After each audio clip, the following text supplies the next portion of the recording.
beautiful sunshiny sky today. You know, the temperatures aren't too warm, so people are uncomfortable in the sunshine. I mean, that's easy for me to say when I'm in the shade up here, but at the same time, it couldn't be better for football here at Autzen Stadium today. You know, and I'm beginning to feel the juice a little bit, Georgie. I mean, all week long, it's like, oh, Oregon's way up here, Oregon State's way down here.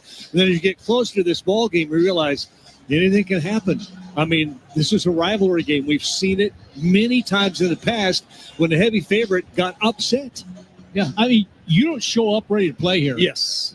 There's trouble, number one. And number two, oddball things can happen throughout the game that you can't predict are going to happen. A batted ball at the line of scrimmage, an opening kickoff for a touchdown, a blocked punt here or there, a fumble here or there, all of a sudden puts one team in an advantageous position. And when you're the underdog, that's exactly what you're looking for, is some sort of advantageous position to get yourself and your motor and your confidence running. That's what Oregon State's looking for, particularly here today. Dusty Harris down on the sideline with our Toyota sideline mic. And Dusty, one thing you got to be aware of, this is a rivalry game, so you don't want anybody to get in a fight and be like, you know, in trouble in the game. Like, I don't know, you have any history with that at all, Dusty? Yeah, I do. I do. Earlier this week, my kids were asking about why Grandpa doesn't like the Beavers too much. So I decided to bring out the scrapbook and show them from my dad's freshman year playing JV football for the Oregon Ducks, how he got hit late out of bounds and came up swinging, got into a fight, got ejected during the JV Civil War back in the early 1970s. So it was quite the scene. The Register Guard covered it quite nicely, and it lives on in Harrow lore as to why the family doesn't like the Beavers too much. Oh, it was such a great story. I showed that to head coach Dan Lanning on our Wednesday night show before we went on, and he just laughed. It was a great moment. So today we are honoring history. We're honoring a man, actually a couple of men, in Phil Knight and Bill Bowerman, who dramatically changed the history going forward and the flight of Oregon athletics, not just football, but the entire scope of athletics. When they met, when Bill put that waffle iron together, made a shoe, and Phil they handshake agreement, no contracts, and built what has become today the worldwide Nike, and Oregon right in the middle of that. It gives me goosebumps to think about it. It does. I mean, you think about the impact, obviously, it's had on the University of Oregon as a whole, not just in sports and not just in athletics, but the university, and then worldwide. Take it worldwide and look at the impact Nike has had. So, special man, couple of special men, and we're dang thankful to be able to be part of it. It was fun for me to remember that early in my career in broadcasting in Medford, when it was Medford High School, their track field was named after Bill Bowerman Field. And he went to Medford High School, was such a part of the Rogue Valley in the state of Oregon. I mean, it's a part of my life that I'd forgotten until I reread that this week, getting ready for this. And the uniforms, Georgie, Joey, Dusty, all of us contribute. Joey, you look at him down below. Every part of these uniforms honors the legacy of those two men. It's really special. Yeah. It's really special. You know, for me, hearing stories now from everyone else about what it means, you know, Phil Knight is such a wonderful person for so many reasons. And Jerry, what stuck out to me, maybe above all else, was that Dan Lanning, a coach himself, said, hey, a special thing is this handshake between Bill Bowerman and Phil Knight that is remembered with this jersey patch, because that's the relationship between a coach and a player that's really, really special. Pretty amazing when you think back through the years, all the way back to those track and field years for Phil Knight and his coach Bill Bowerman, and where we are today in 2025. And you might be able to hear the motorcycle. I'm not sure. Yeah. Oh, okay. It's like somebody told him, we can't hear you. The duck is on the back, the team's in the tunnel, and here comes the Harley. And right behind on that duck football team, led by their head coach, Dan Lanning. It's rivalry season. What a sight. For all the fans who have ever watched an Oregon football entrance, and for those lucky enough to have been able to watch since the Harley started coming out with a duck on the back, pretty special. A memory you don't ever forget. You try to tell your kids about, your grandkids about it, until they get to experience it. It's kind of like shout at the end of the third quarter. Unless you've experienced it, you can only guess it. What's amazing to me, I look down on the field right now, and almost the entire team is down in the end zone on their knees. Pre-game prayer as a team. Faith, a very big part of this. Josh Bidwell, credit to him and Dan Lanning for encouraging these guys to realize what's more important than just football. All right, captains on the field. Let's get to Charlie Pickard, Attica Sampson, Bryce Betcher, Jade Lamar. As we get the flip of the coin, the co-captains are all shaking hands right now, and we'll find out who's going to win and start where, offense or defense, in this game. All right, gentlemen, good luck in today's game. Oregon State, you are the visiting team. That is going to tail. That is heads. What is your call? Call is tail.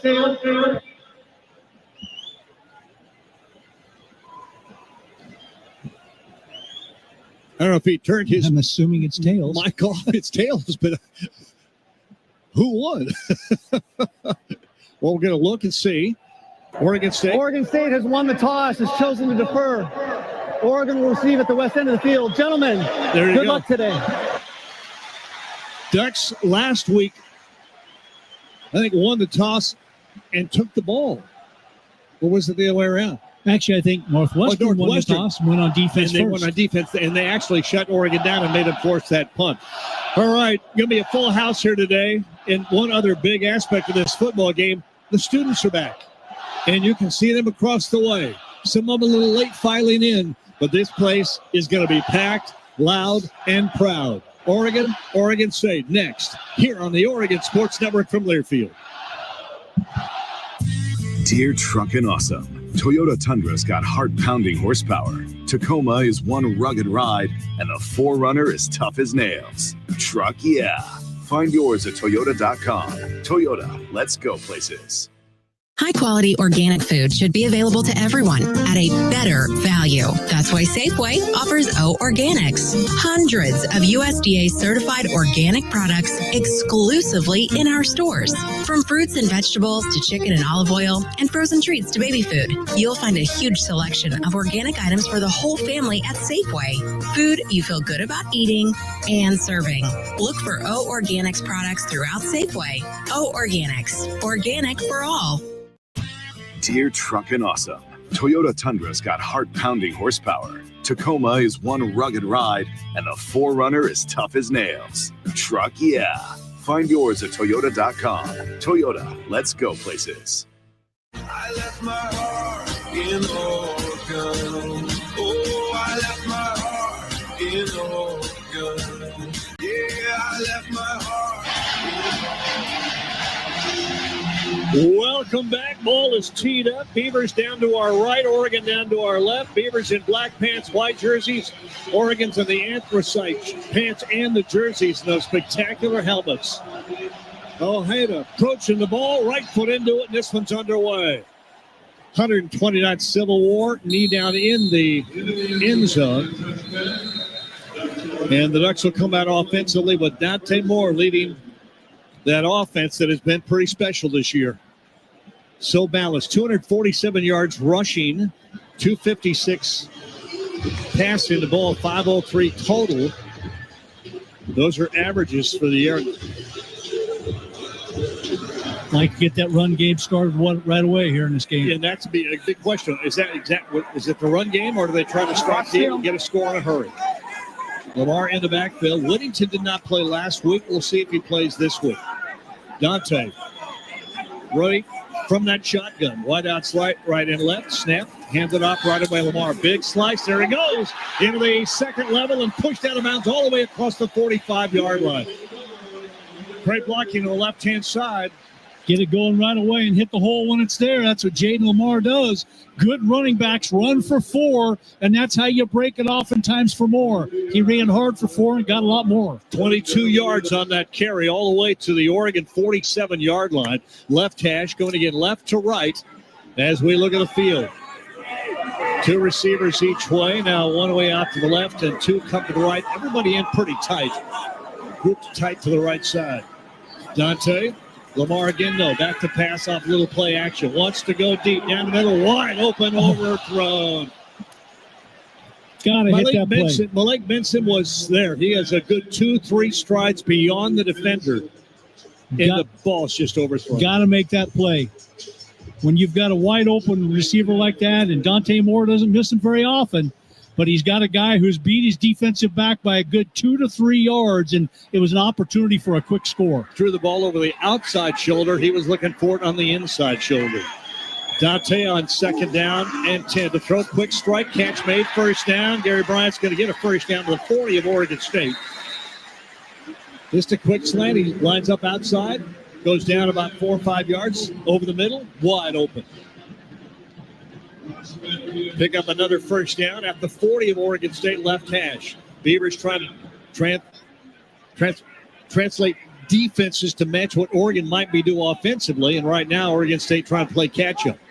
Shows a 3-man, maybe a 4-man rush. As the rush ends, with 2 tackles inside, and handed up again. Lamar's this time they get it back to the line of scrimmage, and that's all. It looked like almost a little blitz coming in, and I don't know if they filled some gaps, but there was no running room. They were able to stuff it right there at the point of attack. Nice play by Oregon State to really just shut that play down from the get-go. No gain on the play.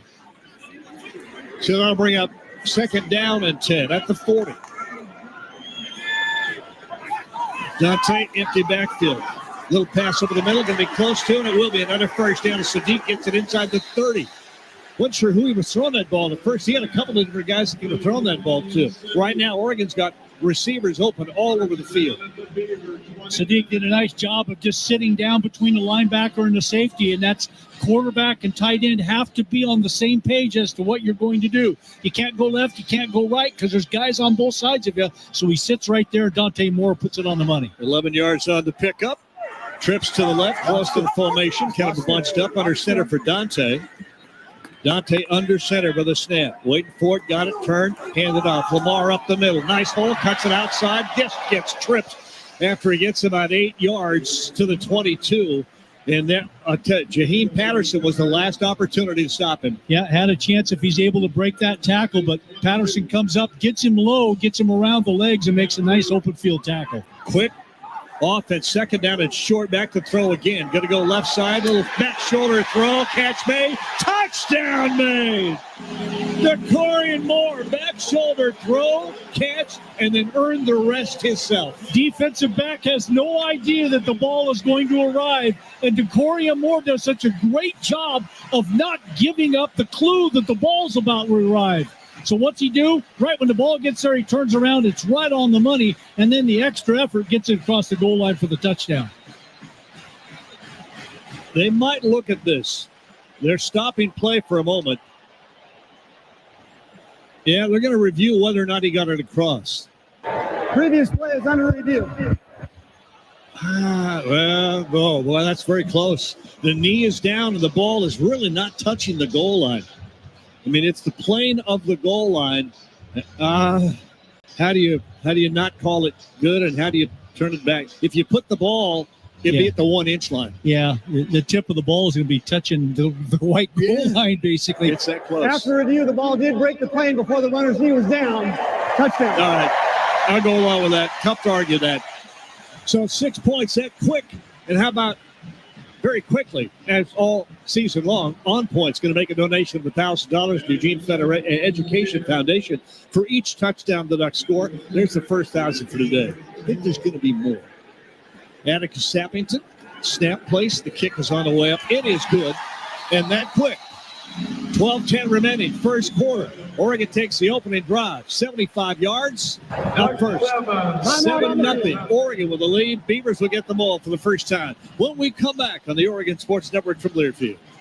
Hey, Duck fans, it's a great day for a Duck game. We got a big party going, and Kenny Wheaton has joined the party. Whoa, the Ducks are going to need some refreshments here. There's a dang green IPA from Hop Valley in the corner of the cooler. It's selected. It's selected. Kenny Wheaton's going to pour. Kenny Wheaton's going to pour. Dang green, the most incredible choice for a football game. The official craft beer of the Ducks is Dang Green. Hop Valley Brewing Company, Portland, Oregon. Please celebrate responsibly. Ducks fans, with McDelivery from McDonald's, the only thing you'll be walking to is Autzen Stadium. Whether you're fueling up before the tailgate or coming home after the W, your favorites are just a tap away. Because it's always a good day for golden fries, crispy chicken sandwiches, and hearty breakfasts delivered right to your door. That's McDelivery from McDonald's, the official breakfast of Oregon Athletics. At participating McDonald's, most often to rewards, delivery prices may be higher than at restaurants. Delivery other fees may apply. Ba-da-ba-ba-ba. Shout a little bit louder now. Shout a little bit louder now. Shout a little bit louder now. Shout a little bit louder now. Shout a little bit louder now. Shout a little bit louder now. Welcome back to Autzen Stadium. 7-0 early as the Ducks just roll 75 yards. Jorgie, the drive, very efficient. Yeah, the way they opened the game, 3 out of 4 now. They've opened the game with a touchdown drive. Oregon's offensive drive on the Toyota drive summary there. 7 plays, 75 yards in 2 minutes, 50 seconds to Corey Moore. The last 22 yards on a back shoulder throw. Gets it across the goal line for the touchdown. Extra point by Sappington. And it's Oregon 7, Oregon State nothing. 12-10 left here in the first quarter. That drive summary is brought to you by Toyota. Let's go places. And it all opened up right off the bat with Jaden Lamar with a 22-yard run to get things going on the ground, and it really made everything else work from there.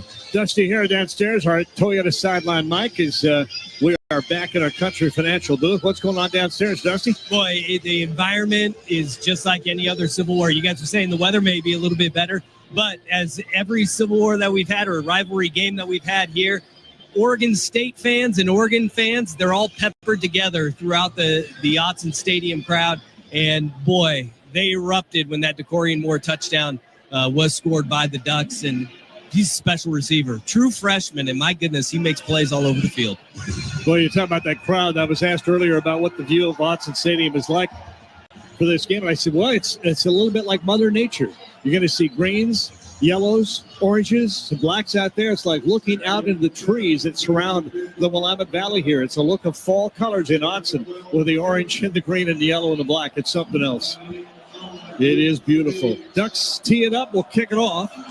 David Wells is the deep man for Oregon State. Stands at the goal line. Ball will go toward him, high into the air, and way back into the end zone. Caught and down and come out to the 25-yard line. Oregon State's had a tough season. No getting around it. They've averaged only 71 yards rushing per game in their first 3. Point of contention, they want to run the ball because Oregon didn't stop it last week very well. Yeah, you want to get ahead of the chains here if you can, if you're Oregon State, meaning getting positive yards on every down. You don't want to be in second and long or third and long situations. And a lot of the offense for Oregon State has been Malik Murphy. And Malik Murphy from that shotgun. In the backfield, Anthony Hankerson. He's been their guy. Motion man goes right. Stops, handed to Hankerson up the middle. A little bit of room. They got a couple of yards. Before that middle linebacker, Bryce Betcher, one of the backers in there. Betcher, Jackson, Mixon, Dylan Williams, they all seem to rotate and play a lot. Betcher's a key. Playing his last rivalry game. He talked about this week. The pickup was 2 to the 27-yard line. And 2 wideouts come left for Malik Murphy. Quarterback from that shotgun. Looking for the snap. Got it back to throw. Straight drop. Looks middle. Throws it. And it is caught. Ball knocked loose. Was going to be caught by David Wells Jr., but Jerry Mixon laid it on him, and he gets up really limping. David Wells is going to come off holding his shoulder. He got rung up. And Mixon did a nice job on the hit, coming in with shoulder, not helmet to helmet, to make that play. But, boy, if you're the receiver coming across the middle like that, I think he just got a stinger in that shoulder. I hope that's all lost, and he'll be back. 3rd down and 8 from the Beaver 27-yard line. Murphy. Hankerson to his left. On third and long, back to throw again. Wants to go deep, way downfield, overthrows everybody. Wanted to get it to Trent Walker, who's the leading receiver coming in for Oregon State. Walker is 6'2", 194-pound redshirt senior, had 23 catches coming in, but that ball way overthrown. Yeah, Finney was just in perfect position to make that play and to really close down the wide receiver on that one, Walker. Walker, I like the way he plays. He's a really solid wide receiver, but not quite probably the speed that Finney has to be able to defend him. A.J. Windsor in the punt, or Windsor rather. Line of scrimmage to 27. He'll kick it from about his own 15. Gary Bryant Jr. deep, standing near his 27. Good snap, no rush at all. Very low. Kick's going to bounce and be picked up on the bobble. Now Gary Bryant's got it, trying to get it outside. Go to the sideline and out of bounds at the 31, maybe the 32. Very dangerous pickup by Bryant. That ball was bouncing away from him as he tried to grab it. Yeah, he kind of, I think he thought he was going to get a clean way to be able to pick that ball up, and then all of a sudden he was chasing it. 53 yards on the punt from Windsor. That's a good one. 12 yards on the return, and Oregon will have the ball at their own right around the 20 or 34-yard line when we come back. Duck football, this big rivalry game brought to you by Nature Made. Made to care for fans on game day and every day. The official vitamin and supplement of Oregon football. 7-0 Oregon. Early first quarter. Ducks with the ball back for the second time here on the Oregon Sports Network from Learfield. At Les Schwab, we've been changing the tire game for more than 70 years. Our Go the Extra Mile service means more hustle, less hassle. We design our own exclusive tires to give you more tires made for the road you drive, less compromise. All backed by America's best tire warranty included with every tire we sell. We're talking more unbeatable tire warranty, less charging you extra, like the other guys. It's why you get more from less. Book an appointment at leschwab.com. Wherever you are in life, once a duck, always a duck. That's OCCU. Since 1956, OCCU has helped the University of Oregon community take flight financially, like our remarkable checking and duck debit card that give duck fans more for the things they care about, more for the game, more for gear, more for a bright future. Earn interest, show your duck devotion, and start earning more today. Learn more at myoccU.org/getduckdebit. Oregon State. These are the type of game at Autzen Stadium where this place is going to be off the charts today. From the Country Financial Broadcast booth alongside Mike Jorgen, the voice of the Ducks, Jerry Allen. Welcome back to Autzen Stadium. 7-0 Oregon with the early lead. 11:18 left here in the first. Bright sunshine, perfect temperature. A few hazy high clouds and just a Mother Nature football day. Again. We're spoiled. Oh, man. we are spoiled. And happy to be. Today's game presented by our Oregon State Rivalry Series partners, Pacific Source Health Plans, Toyota, Albertson Safeway, and First Interstate Bank. Well, the Ducks made it look easy in that first drive, 75 yards. 22-yard run to start it off, and then everything else opened up. And here's first down Oregon. Lamar again in the backfield. Moore's going to send receiver out to the left and then one to the right and back to throw. Right away. Sets, looks. Now we'll run. A lot of room. Hooks across the 40 and goes down. Kind of got his ankle kind of tripped up. I think reaching on him was maybe Tavita Pomea. Defensive tackle came up from behind and took him down, but not before he picks up good 6 yards, 7 yards, second down and 3. Back to throw again, down the right sideline. Coming back for DeCorian. That's a total timing right, isn't it, Jorgie? I mean, what do you do? What do you do if you're Jaleel Tucker trying to guard these guys? I mean, you're guarding him well, and all of a sudden he stops and he turns around backwards, and there's the ball right on the money, which is exactly where Dante Moore's trying to throw it. So almost indefensible, that play, especially if you want to play one-on-one with him. 18 yards on the throw and then the catch. Lamar behind Dante in the shotgun. Long count. Now ready, snap, turn, hand it off. Lamar's going to go right, gets hit, gets away, gets hit again across the 40. He'll get about 2, bring up second down and about 8. And he got that first little tackle he broke was Dexter Foster, the linebacker, but it slowed him down. And then the Beavs were able to rally. Pick up 2, second and 8. It didn't look like there were going to be 2 yards there the way that play began, but he just kind of stopped. 2 or 3 guys slid right by him, and he got going back up the field again, at least for positive yardage. Trips way out to the left, and now the Ducks go Jordan Davison, the freshman in the backfield. And back to throw, straight drop. Looking left, going to go deep down the left side. Got him down there. Can he make the grab? He can't. DeCorey Moore was intended about the 10-yard line. Really good coverage, I thought, that time downfield from Salasa Vindrawala, and he might have actually knocked the ball loose as it came in. Yeah, I mean, it looked like a really nice throw, and it looked like DeCorey Moore had a chance at it, but when he began to reach back inside, Salasa did a nice job of getting that arm in and perfect timing stripping it out. Twins out to the left for Moore. 3rd down and 8 from the Beaver 40. Make that 39-yard line. 3rd down and 8. Snap and back to throw. Little screen is tipped. What a play. What a play by Sakai Sayez. He's 6'4", 250, redshirt sophomore. It was going to be a screen to the right. Got in the throwing lane.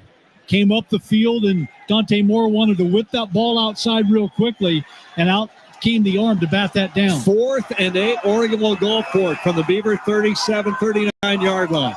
4th and 8. Trips out to the left.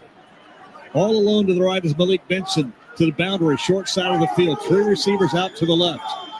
Davison, the running back, to the left of Dante Moore. On 4th and long, snap, straight drop to throw. Throw quick, catch made. Going to be short of the first down, though. McClellan makes the grab, but he didn't get far enough downfield. And Dante Moore had no time to wait to throw it to somebody else. Yeah. He had pressure. Had to throw it quick, and a nice stop by Oregon State to see if they can get something going. But the whole key, Jerry, like you said, was that the quick throw with the rush coming in. He had to get rid of it. 9:30 remaining, still first quarter. Oregon 7. Beavers nothing. Beavers will get the ball back for the second time in this rivalry game here at Autzen Stadium, where Duck football is brought to you by Kohl's. The back-to-school styles that'll spoil them at prices that'll spoil you. Jeans and tees to sneakers and more, which means you can do it all without overdoing your budget. Which means shop Kohl's, Kohl's.com. 9:30 left, first quarter, 7-0 Oregon. Back on the Oregon Sports Network from Learfield. This is the story of the one. As head of maintenance at a concert hall, he knows the show must always go on. That's why he works behind the scenes, ensuring every light is working, the HVAC is humming, and his facility shines. With Grainger's supplies and solutions for every challenge he faces, plus 24/7 customer support, his venue never misses a beat. Call quickgrainger.com or just stop by. Grainger, for the ones who get it done. You didn't start a business just to keep the lights on. You're here to sell more today than yesterday. You're here to win. Lucky for you, Shopify built the best converting checkout on the planet. Like the just one tapping, ridiculously fast acting, sky-high sales stacking, champion of checkouts. That's the good stuff right there. So if your business is in it to win it, win with Shopify. Start your free trial today at shopify.com/win.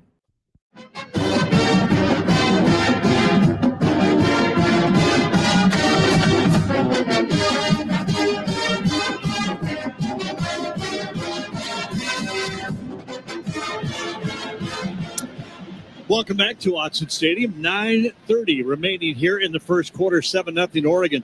Oregon has not allowed, points allowed by Oregon in the first quarter, none this year so far. Only 6 in the second quarter. Only a field goal in the third quarter.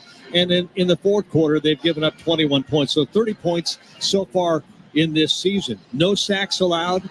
Third down conversions on the year. Oregon is 64%. Their opponents 26%. And on fourth down conversions, Oregon 75%. Well, until that last one. But you give Oregon State defense credit. They got pressure on Moore on that third down throw that he just had to get rid of too early. And then on the last play, a great play by Cord Shaw.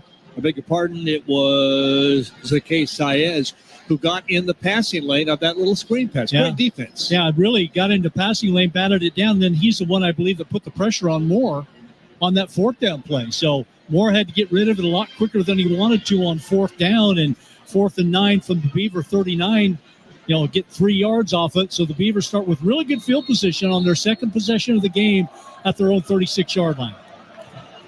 So 7-0 Oregon. They'll go with Salahuddin Allah. Salahuddin Allah, sophomore running back. Big guy, 5'11", 222 pounds. Here's Murphy at quarterback. Hand it off. And Allah's going to get very short, if anything. Back to the line of scrimmage, and that is it. Uyunglele, one of the Ducks, as there were several there. Beavers going fast. Oregon better be ready. 2nd and 10. Ducks trying to get set, ready. And Malik Murphy, that quarterback, sends a motion man right now, says, no, wait a minute. Let's look to the side and get another play. Still got Allah in the backfield. Beavers going to have to hurry a little bit. Still shifting. They got 3 receivers coming left now. 1 alone to the right. That's Walker. Here's Murphy. Snap. Hand it off again. There's a lot of room up the middle. Bounces off a tackle and gets a first down. Salahuddin Allah, 5'11", 222. There was a nice hole there. Yeah, popped it. Looked like Oregon wanted to bring a little bit of pressure, and all you have to do is get past one person. Bryce Betcher, the linebacker, in position to make a play close to the line of scrimmage, but not a clean tackle, and Allah gets up the field. Flowers doesn't make that play. Aaron Flowers probably the last guy to stop it. All the way to the Beaver 47-yard line, right hash. First down. Murphy, Malik, snap. Wants to throw. Quick slant, and it's too high and hard. Wanted to go more an out pattern to the outside of David Wells Jr. And if the pass is down a little bit, he gets it, but it was high. And downstairs are Toyota Mike, Dusty Harris. Remember, Wells, who the intended receiver on that play, he left the previous drive after Jerry Mixon delivered a blow across the middle of the field. And right after Wells went up to reach up for that ball, he came back to the huddle, kind of reaching his arm up as his shoulder may have affected his ability to get his hands up. He took a pop. Here's twins each way for Malik Murphy from the shotgun. On 2nd down and long. Snap and give it to Allah again. Allah's going to get wrapped around the ankles, and Tuioti wouldn't let him get away. Got him wrapped around the ankles just as he crossed the line of scrimmage, so Allah is able to fall forward for 2, and it'll be 3rd down and 8. And Allah comes out. Hankerson comes in as the tailback. And Hankerson's a pretty good receiver out of the backfield. 7:47 left. First quarter, 7-0 Oregon. 2 receivers come left, 2 go to the right. Outside is Taj Reddix, 15 catches on the year. And Murphy on. 3rd down and 8. Motion comes left. And a whistle, maybe timeout, Oregon State. Yeah, looked like timeout, Oregon State. First of the half. Beavers coaching staff was sort of out on the field yelling at their team. They were misaligned or didn't see something Oregon was doing, so they called the timeout, and we'll take it. 7:31 left still. First quarter, Oregon 7. Oregon State nothing. Back on the Oregon Sports Network from Learfield. You hear that? That's the sound of Pepsi Zero Sugar, the better tasting, more refreshing zero sugar cola. Listen to that endless pour. Pure refreshment. If it sounds this good, just imagine how it tastes. Oh yeah, so good. Pepsi Zero Sugar. Let your taste decide. Games like this bring Oregonians together. Even if we're cheering for different teams, we all want to have fun and watch some good football.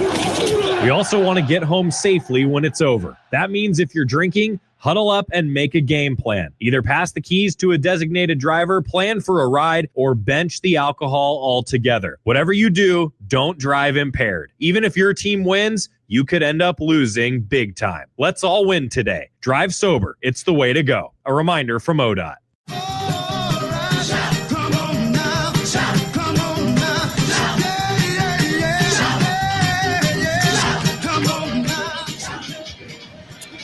Welcome back to Hudson Stadium, 7-0 Oregon with the lead here. Let's say hi to Jim Ford. Jimmy, 20 years, I think he was the Oregon alumni president, still an Oregon alumni president. Of course, me being from down there, Georgie, you were down there a lot. Jim listened to the ball game today. I want to say hi to all you folks. And I got to, before I forget, I think last year, maybe the year before, I forgot to wish my daughter a happy birthday on her birthday. So today's her birthday. I ain't forgetting that this year. Tammy is somewhere in this crowd. So happy birthday, sweetheart, my oldest. Just makes me feel older or younger every year. I'm not sure which. I think I feel older every year. You are the youngest soul in this broadcast. I hope she hears everything that you're saying. Man. Yeah. She doesn't. Somebody will tell her. No doubt about that. So first down, Oregon State. They'll take it at I'll make that third down. They'll take it at their own 49-yard line. 2 running plays got them just 2. So on third down, Malik Murphy probably going to have to go to the air. He has not been good. 62% through the air. He'll send way out to the right, Trent Walker. Way out to the left side, David Wells. Receivers inside of each of them. On 3rd and 8 from the Oregon State 49. Murphy. Set. Snap, back to throw. Pressure, the screen. Set up, wide. Nice done. Hankerson down to the backfield with a first down run across the 40. The Ducks 37-yard line. And Jorgen, they set that up. I mean, they know Oregon's coming with pressure. Yep, they must have known just based on the analytics that they're coming with pressure. So let them come with the pressure and then just bleep it right over the top of them. And that's exactly what they did. Out of the pistol look now, running back behind Hankerson. Hand it off. Coming left. No, he still got it through the ball. Big, nice play action. Then it's a late flag. And I'm not sure what that might be. Trent Walker was the receiver. I didn't see Murphy keep that ball. I thought he just turned but after the catch at the Duck 37-yard line, a flag came in immediately. And Dusty, you got any theories about what they're talking about, Dusty? I don't know. It was one of those, it could have been a variety of calls that they're throwing right there. Ineligible player downfield offense. Number 71. 5-yard penalty. Now, that's always a tough call. I feel badly for the offensive line because it was a great play call. Get a nice little reception out of it on the sideline, but instead it erases.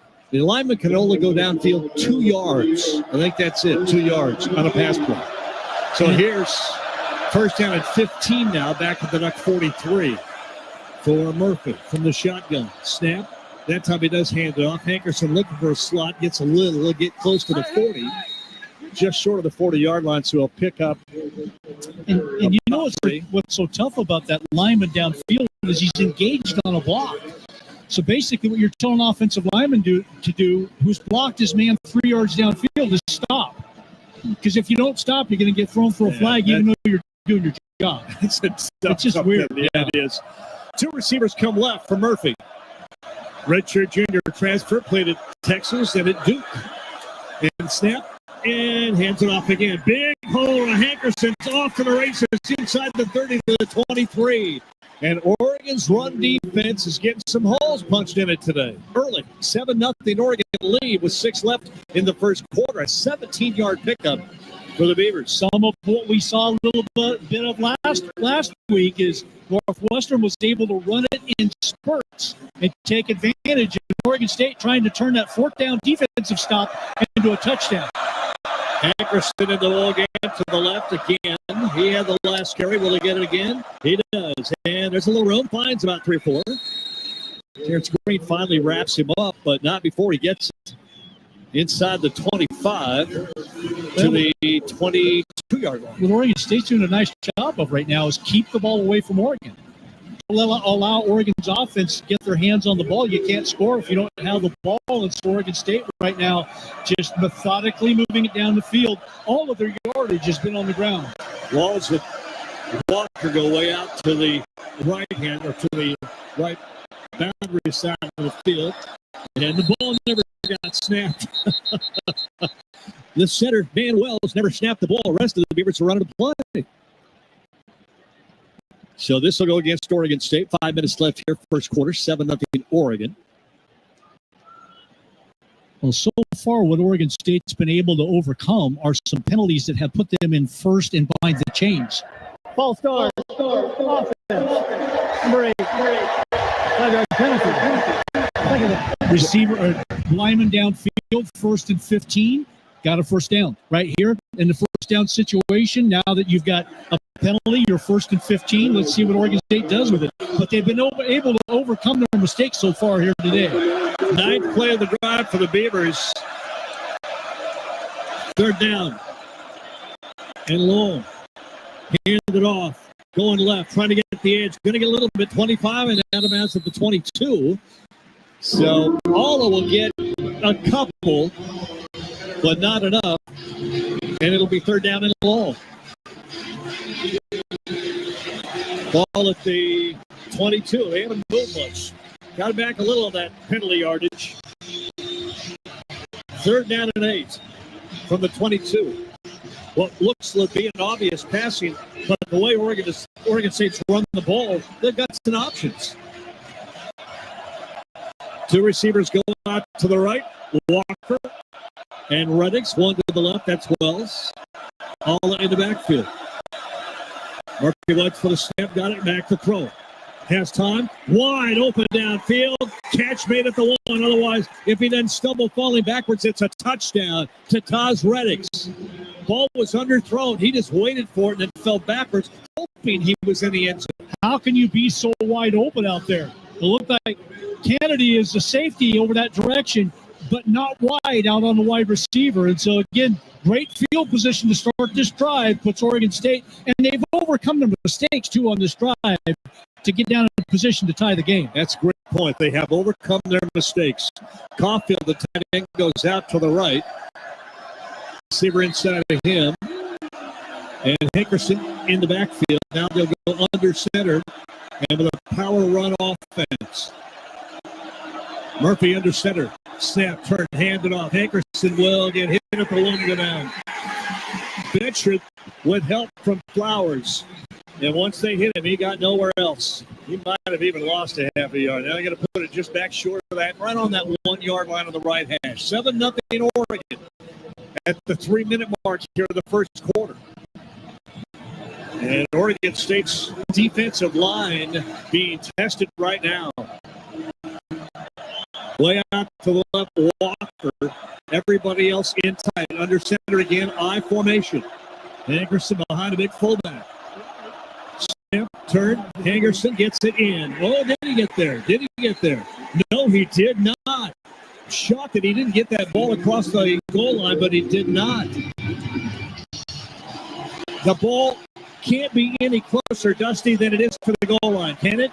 The nose of the ball is about an inch away from the goal line, and that was a fantastic spot by the officiating crew. His knee came down right before that ball crossed the plane, and Bryce Better has been filling gaps here on these first two plays. So way out right goes Walker. Again, double tight ends, I formation. That fullback blocking back under center Caulfield from the 1-inch line. Tush push. Nope, hand it off. And this time Hankerson gets it in easily over the right-hand side. So the Beavers answer with a minute 50 remaining here in the first quarter. We're a kick away from getting a tie ball game. And that's why they call it a rivalry game. Almost an 8-minute drive. And again, you get not only do you get points, but you keep the ball away from Oregon. So Oregon State executed that drive perfectly. And they do that running the ball. See extra point try coming up, Caleb Ojeda. And he splits the uprights in. With a minute 50 left here in the first quarter, it's a 7-7 ball game. It's a rivalry game. We used to call it Civil War. I'm not sure it's so civil. Listen to all things college sports, including live games and talk on Sirius XM College Sports Radio, Channel 84, and streaming on the Sirius XM app. Dusty here down at the sideline, our Toyota sideline. Mike, Dusty, what is Oregon State doing or Oregon not doing along that in the trenches? Well, I think when you look at it up front, it's eye discipline, right? You saw a pop screen pass, and it's just pinning the ears back and getting too aggressive upfield. And what we've seen is got Oregon State's offensive line to go and just creating running lanes there. And Anthony Hankerson and the running backs are doing a phenomenal job for Oregon State of being patient, finding whatever little running room they can get, and once they find that alleyway, committing to it. So Jay Lamar is still in a returner, but De'Aaron Hill is now the deep man. As the ball will go toward him, but in the end zone, and it will knee it down. It will come out. Well, the Toyota drive summary for Oregon State, an impressive drive is what it was. 13 plays, 64 yards in 7 minutes, 40 seconds. Hankerson, the last 1 yard for the touchdown and the extra point. Rushing 40 yards rushing on that drive right there. So Oregon State right now balanced 42 rushing, 34 passing. But that touchdown ties the game up 7-7, 150 left here in the first quarter. Dante Moore, 6'3", 206, the redshirt sophomore. Bring his team out at the 25 to go wideouts each way. And Lamar in the backfield in that pistol look, lined up right behind. He gets the handoff. Gonna find running room, hard to get, but he gets through and almost breaks it. Still on his feet across the 40 to the 41-yard line. We'll mark him short of the 40. Mark him short of the 40. But that was mostly Jaden Lamar after he got through the line. Ducks will huddle up a little bit. By the way, he steamrolled. Who was it he ran over? I think one of the safety, yeah, Skylar Thomas thought he had him, and he went right through him. Here's first down at the 40. He put the ball just shy of the 40-yard line, almost on it. Under center for Dante Moore. Wideouts close to the formation. Turns about 3 to the 43.5-yard line. Up front, Jacob Schuster. Transfer from Minnesota, 6'1", 333-pound defensive tackle for the Beavers on the stop. Under a minute to play first quarter. A 7-7 ball game. Ducks have it second down and 6. 3 receivers bunched to the right, close to the formation on the boundary of the short side of the field. Now Gary Bryant Jr. goes in motion to the left. Back to throw. Stepping up over the middle. It is almost picked. Trying to get it to the big tight end, Kenyon Sadiq. And through the hands. Was that tipped? That ball might have been tipped. That ball was very close to being Conrad Hussey was the Beaver who reached up and almost when he's knocking himself in the head. And those are the type of plays that can happen in a game like this. You just got to be prepared for it. 3rd down and 6. 3rd and 6. As the Ducks look to the sideline for a play.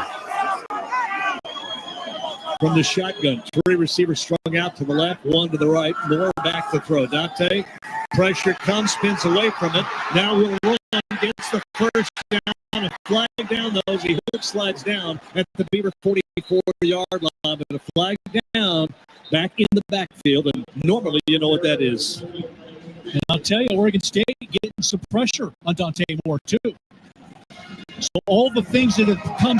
Holding offense, number 76, 10-yard penalty, 3rd down. All the things that have come pretty simple for this Oregon offense. Now all of a sudden there's pressure on Dante Moore. You're not making the plays. Balls are getting tipped at the line of scrimmage.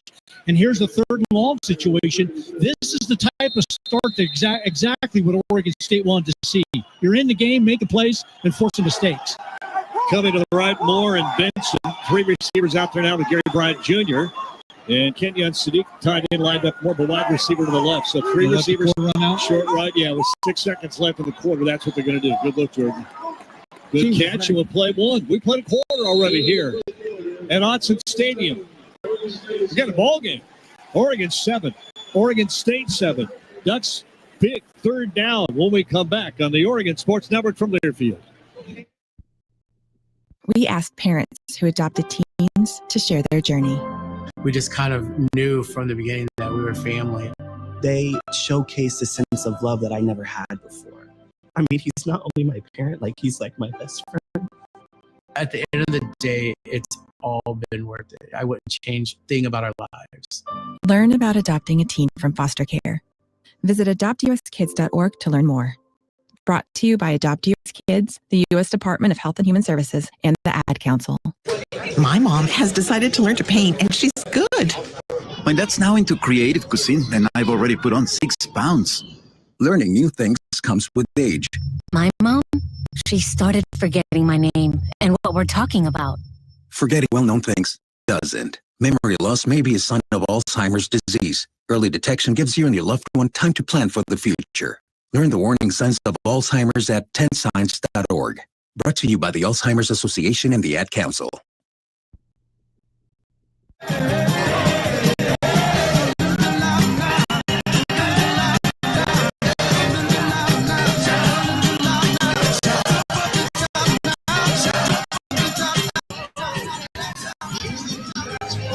Welcome back to our Country Financial broadcast booth. Jerry Allen, Jorge, Dusty here down below. First quarter stats. First downs, Oregon 6. Oregon State 4. Rushing yards, Ducks 58. Beavers 42. Passing yards 67 for Oregon, 34 for Oregon State. So 125 in the first quarter. Total yards for Oregon, 76 for Oregon State. And they got to be happy with what they accomplished in that first quarter. Yeah, I mean, the way that they played that game in Lubbock, Texas against Texas Tech last week, they got blown out. Texas Tech, by the way, taking care of business today with Utah in Salt Lake City. So good Texas Tech team. The Oregon State has come here with a fight. They haven't come here to lay down and get to the last 6 or 7 games of their season. They've come with a fight. And Oregon opened this game with a drive right down the field, scored, looked like, oh, here we go.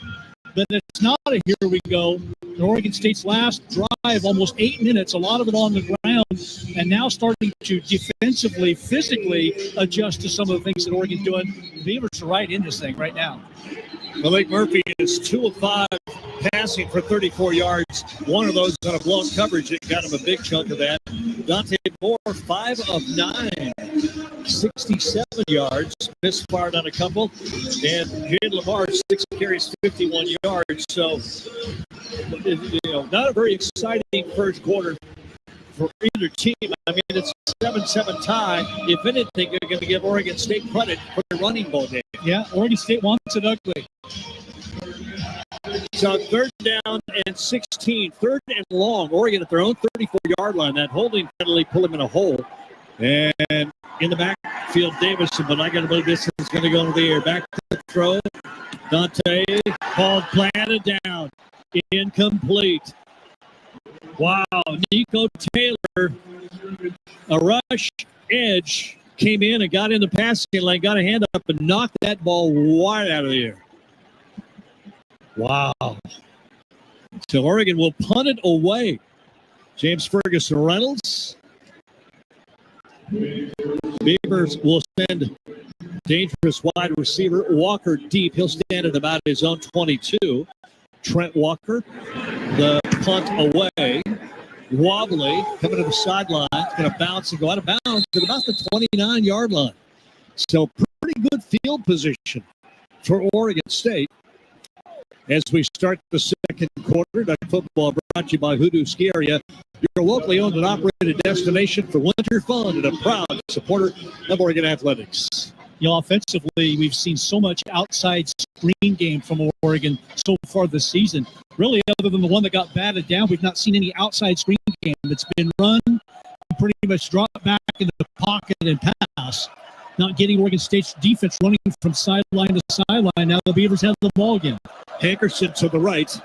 Malik Murphy, 2 receivers out to the left. Make that 3 strung out. Now 1 motions, and it'll be Hankerson with the ball. Tries to cut it up, going left. Kind of cut back, and there wasn't much there. Maybe a yard. Jaden Kennedy, the nickel, or a guy that can play back, cover, or he can come up and hitch it. That time he came up and hit Hankerson for a very short gain. Yeah, outside in, playing outside leverage, making Hankerson have to cut that ball back up inside, and he made the tackle right at the spot. 2nd down and 9. 2 receivers go out to the left. Well, those Trent Walker Wells, the other one. 2 receivers to the right. And trying to get Malik Murphy is trying to get his team set with a play with 8 seconds on the play clock. Plenty of time. Tight end motions, comes over, sets up, back to throw up. And I set up, look down the middle, and got it. First down, throw to the 45. And I wasn't sure whether they'd thrown that to Wells or to Taz Reddick. Reddick was underneath, and Wells was deep, and he was open. Kind of threw it into a little bit of a crowd there, I thought. When he let that ball go, I thought, geez, there's a bunch of guys around. And you're right, Jerry, there's 2 receivers there. One brings his hands back down, and then the other ends up catching it. And that's Wells. Yeah, Wells, but Taz Reddick was the up guy. I thought he was going to maybe blow that up.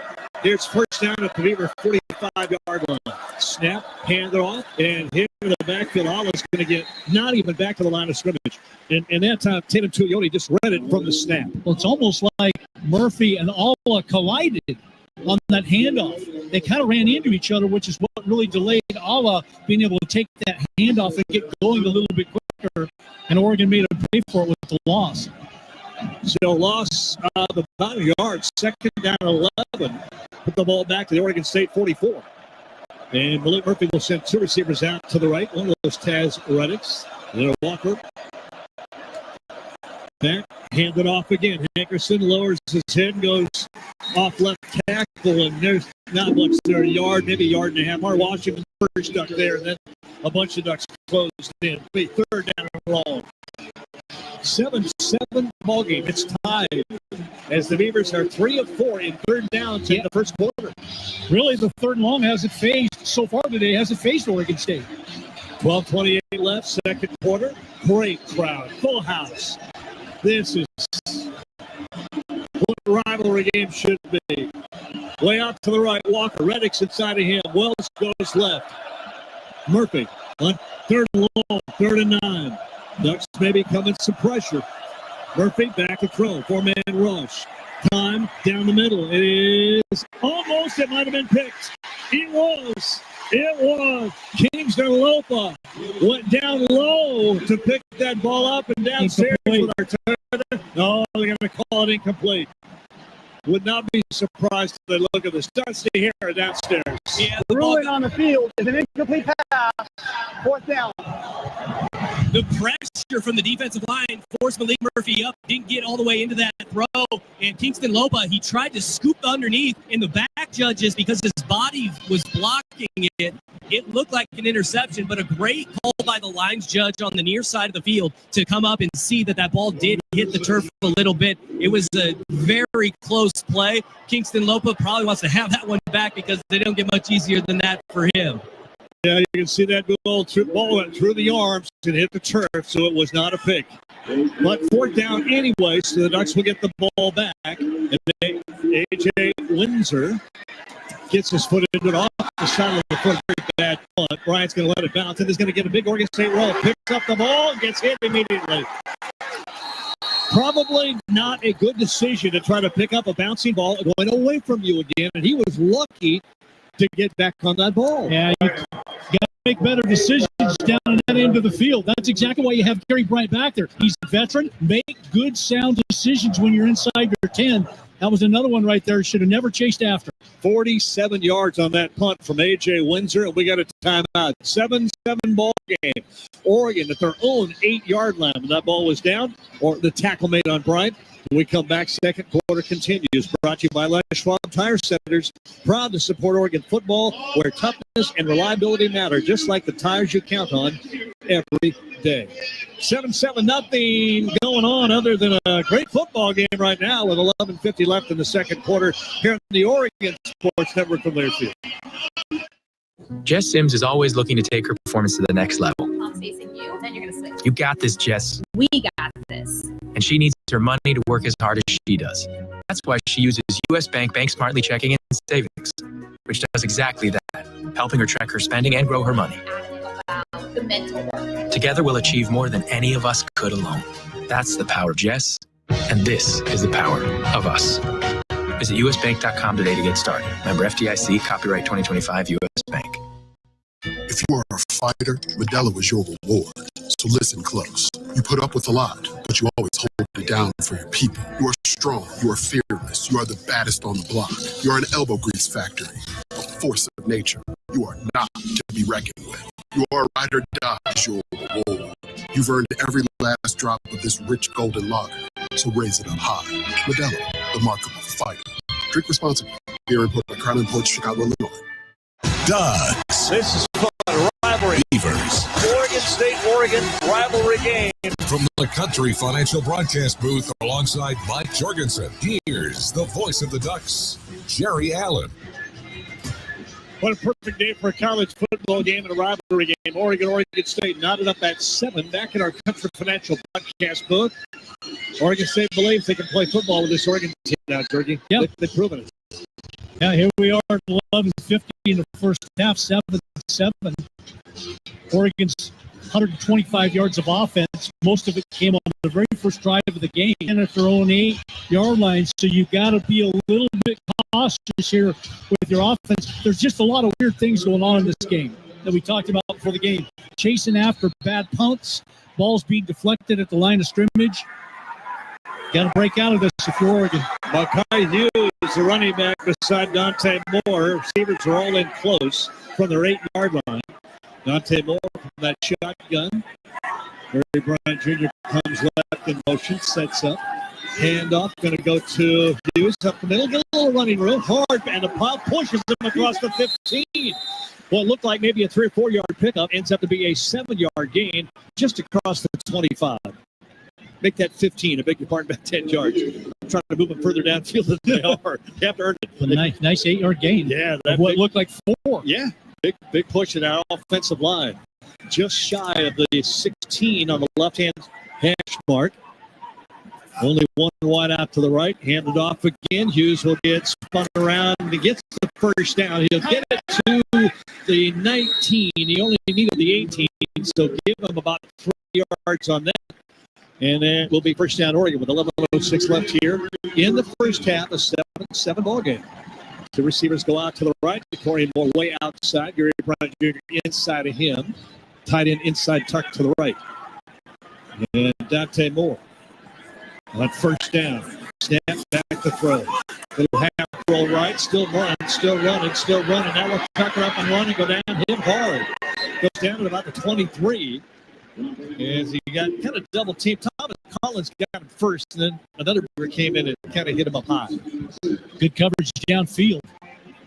So he wasn't able to do anything with it and got caught from behind you to right. Jerry kind of got hit high-low combo as he was going down, but nothing bad about it. 4 yards on the pickup, so second down and 6. Ducks at their own 23-yard line, right hash.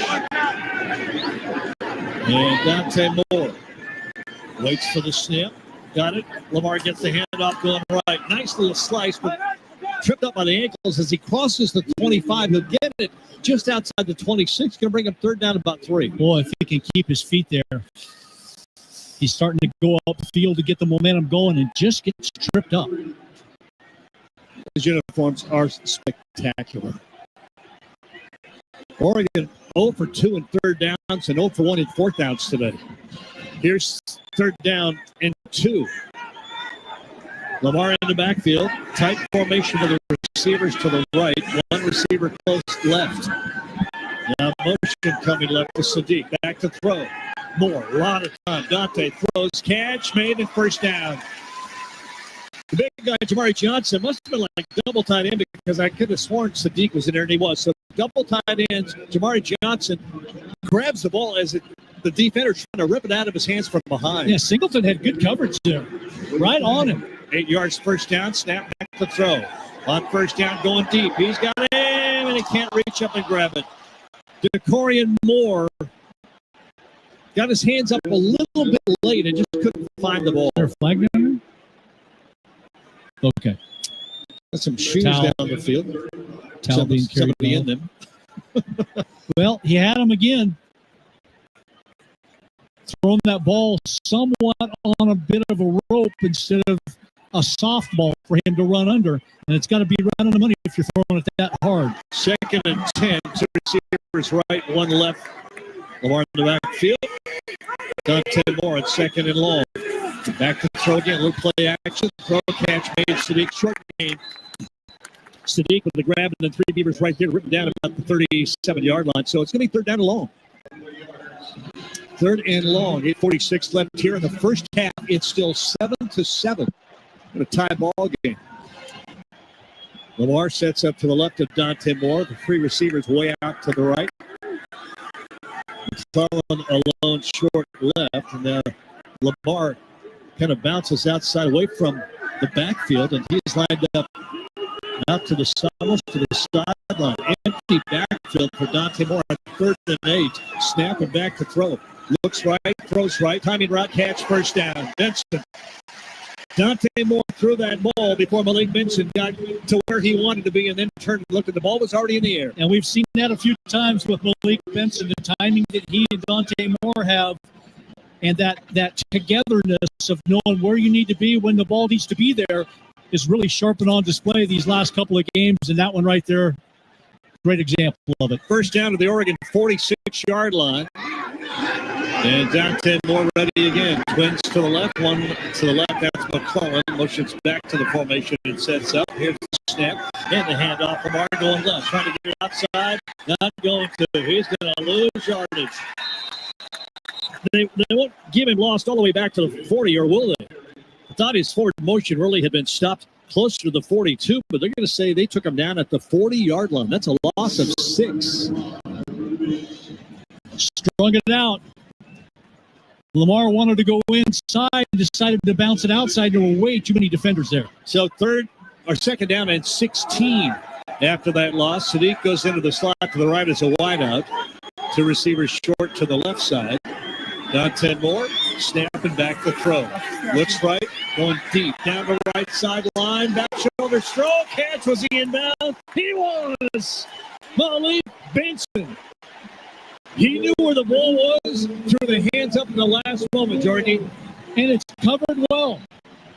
But that ball by Dante Moore is just high enough into the outside. As you said, Jerry, Malik Benson's the only one that knows where the ball is. Goes up and gets it, gets the foot in. 31 yards on the pass play.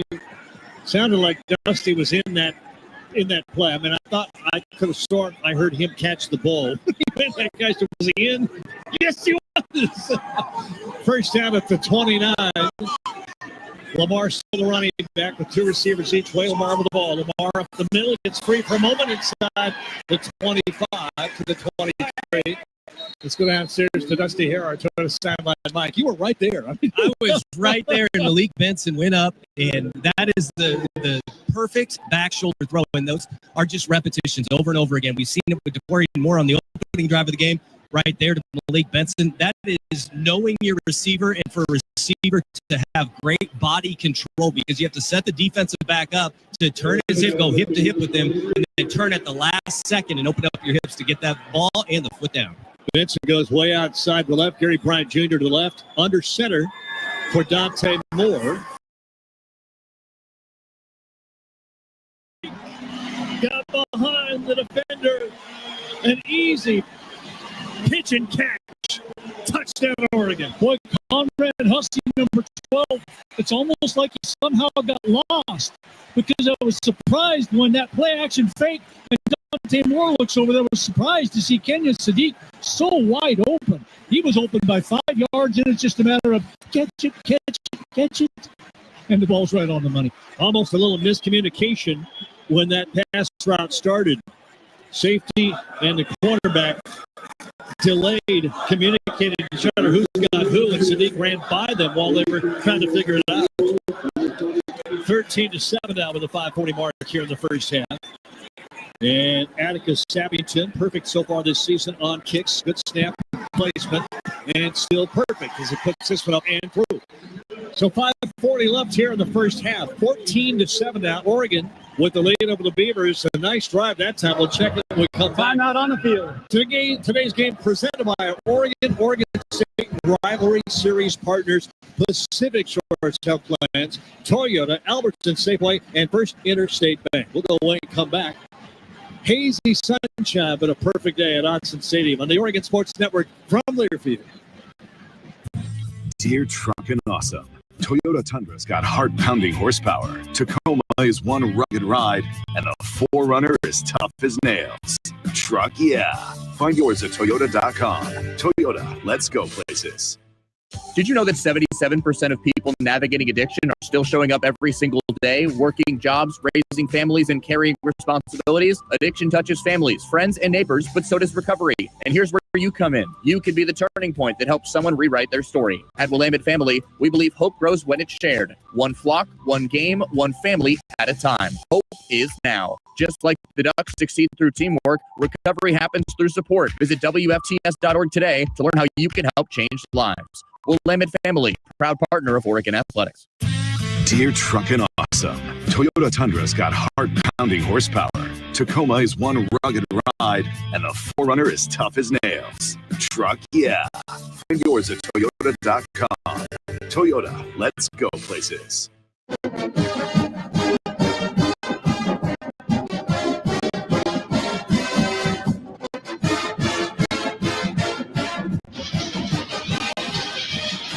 $5:40 Remaining first half, Duck football brought to you by Coors Light, Mountain Cold Refreshment, Choose Chill, proud partner of Oregon Athletics. Celebrate responsibly. The Beavers have given up a lot of yards through the air in games this year, almost 300 yards per game, and Oregon can take advantage of that. They did on that drive. Well, on that drive they did, and they really needed that drive after starting with such poor field position on their own 8-yard line. Oregon takes it 12 plays, 92 yards on the Toyota drive summary, 6:10. Is what it took to get down the field. Kenyon Sadiq, the last 23 yards, a reception from Dante Moore and Sappington's extra point. Oregon converted 2 third downs, and Moore was 5 for 6 for 73 yards on that drive. So after Sappington's extra point, Oregon 14, Oregon State 7. 5:40 left here in the first half. That drive summary brought to you by Toyota. Let's go places. And well, I tell you, both teams on those last 2 drives, 7 minutes and 40 seconds for the Beavers, 6 minutes and 10 seconds for the Ducks. So almost, 7 and 6 and a few extra seconds is 14 minutes. I mean, the last 14 minutes has only been 2 possessions. That usually doesn't happen. There's a lot more possessions in that amount of time. But Oregon here, Jerry, a great opportunity, 14-7, 5:40 left in the first half. Make the stop, get the ball back, and get a score. You could really all of a sudden take a lot of the wind out of Oregon State sails. I'm looking at that rushing and passing yard. Oregon has been so good in almost having the exact rushing to passage in the game. Not today so far. Here's the kickoff. Going to be returnable, and they take it in. Well, it's at the 5 to the 10, 15. Ooh, there's a collision at the 20, and that's as far as he will get. Will Stratton made his presence felt. You can hear it. You can hear it up here. So Gage Jurek didn't quite get it to the end zone that time. Not much about. There's a little bit of wind. He's kicking into a slight wind, not a major factor.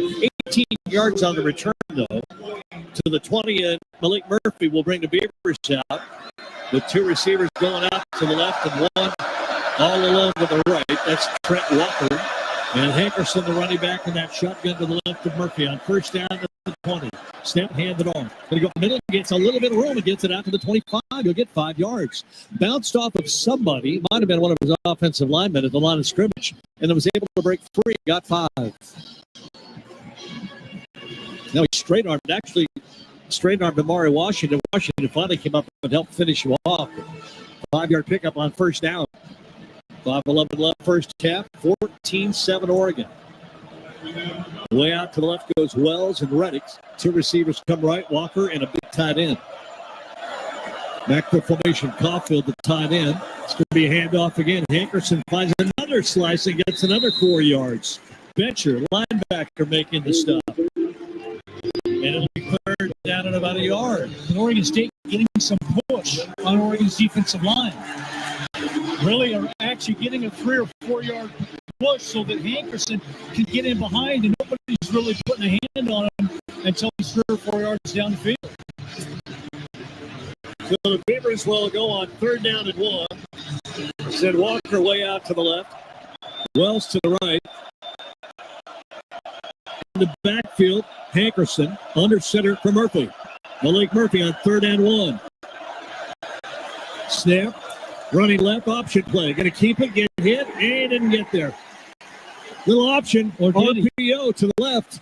Did he get there or didn't he?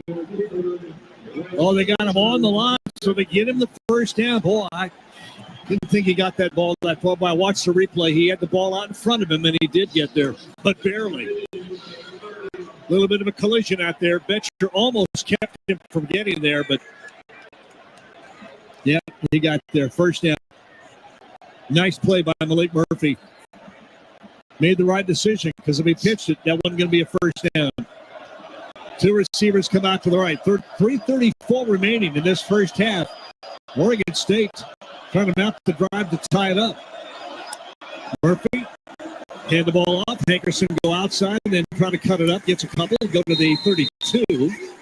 Short of that, it'll be 2nd down at about 8, almost 9. Betcher and Brandon Finney Jr., a freshman, up to make the stop. Really a pivotal drive in this game right now. Oregon leads 14-7, 3:09 and counting left here in the first half. Oregon State trying to get points and get the ball to start the second half. Oregon trying to get the ball back and see if you can get some more points before the end of the first half. So this is really a key drive in the entirety of this game right here. Second down and 8. Cornell Hatcher Jr. and hit the end around. It's going to be pretty good. 30, now come back, and it closed in a hurry. Why are we calling Betcher's name every time? Because he's making a play every time. It just looked like it was going to be a bigger play than it was, but Reddick came around the side and he began to dance a little bit. Unfortunately, he didn't have a dance partner, Bryce Betcher. So, yeah, we've been calling his name all day. That's his 9th tackle here in the first half. That brings up a 3rd down and 6.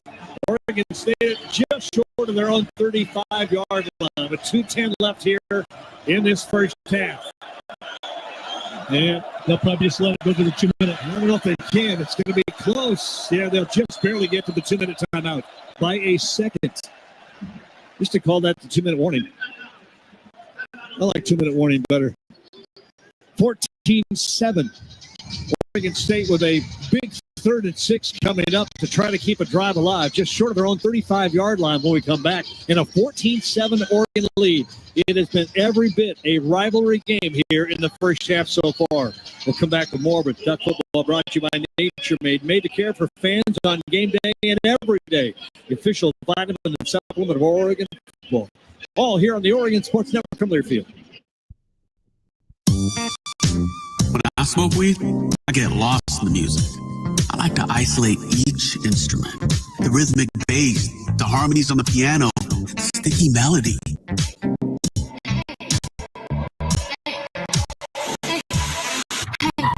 Careful, babe. There's someone crossing the street. Sorry, I didn't see him there. If you feel different, you drive different. Don't drive high. It's dangerous and illegal everywhere. A message from NHTSA and the Ad Council. Hey, Dad, how do airplanes fly? What's in this box? Is this tree good for climbing? How are babies made? What does this thing do? Kids are curious about every step, but you can do more. Always keep your guns locked, unloaded, and stored separately from ammunition. Safe gun storage saves lives. Learn how to make your home safer at endfamilyfire.org. That's endfamilyfire.org. Brought to you by End Family Fire, Brady, and the Ad Council. I'm coming home to the place that I remember. Back to the land of my first love. Would you spread wide your arms for this wayward son? Football brought to you by Pepsi. Good drink Pepsi. A 14-7 ball game. And Dusty, here you've seen enough of these in your family history to know that these are never easy, huh? No, I mean, and this is what makes a rivalry great, is that everybody gets up for this game. And it doesn't matter what number is next to each team's name. You're looking to spoil the other team's season. And right now, you're seeing an inspired effort from Oregon State. There's been a lot of criticism from the head coach down to the roster across the state of Oregon leading up to this game. And you can tell that this team, they're playing for the pride of their university, their coach, and each other right now. Then I'm going to go back to last week when Oregon had a little bit of trouble stopping that Northwestern run. Oregon State saw that, and they're taking advantage of that. And the Beavers have been pretty good in 3rd down today, 4 of 6. Here's 3rd down and 6 from their own 34. Murphy waiting for that snap. Got it, back to throw, straight drop, has some time, launches it way over everybody. He had some time, but pressure started to close in, and I don't know if he got a little happy feet. Taz Reddick was the intended receiver, but I don't know if he had time to complete his route. That's almost like the coverage on the outside. I think it was Finney got in his way. He wanted to pop outside, and Finney was already outside. He couldn't go through him to get to where the ball wanted to be thrown. Gary Bryant Jr. waits for the punt. Very high, deep punt. Way over his head. Will go into the end zone. It's a mammoth punt. Got wind behind him, too. I'm going to check with Dusty downstairs before we go to the break. Dusty, is that wind? I mean, it's kicking the air. It's pretty good. It's kicking up. Time out on the field. Right as the punt went off the foot of the punter, I mean, the wind kicked up, and that carried that one. So for A.J. Windsor, punts of 53, 47, and 66 yards. Woo. He's having a day. Ducks will get it, though, back at their own 20, leading 14-7 with 1:48 remaining and all 3 timeouts. 2-minute drill time coming up here on the Oregon Sports Network from Learfield. At Les Schwab, we've been changing the tire game for more than 70 years. Our Go the Extra Mile service means more hustle, less hassle. We design our own exclusive tires to give you more tires made for the road you drive, less compromise. All backed by America's best tire warranty, included with every tire we sell. We're talking more unbeatable tire warranty, less charging you extra, like the other guys. It's why you get more from less. Book an appointment at leschwab.com. High-quality organic food should be available to everyone at a better value. That's why Safeway offers O Organics. Hundreds of USDA-certified organic products exclusively in our stores. From fruits and vegetables to chicken and olive oil and frozen treats to baby food, you'll find a huge selection of organic items for the whole family at Safer O Organics products throughout Safeway. O Organics, organic for all.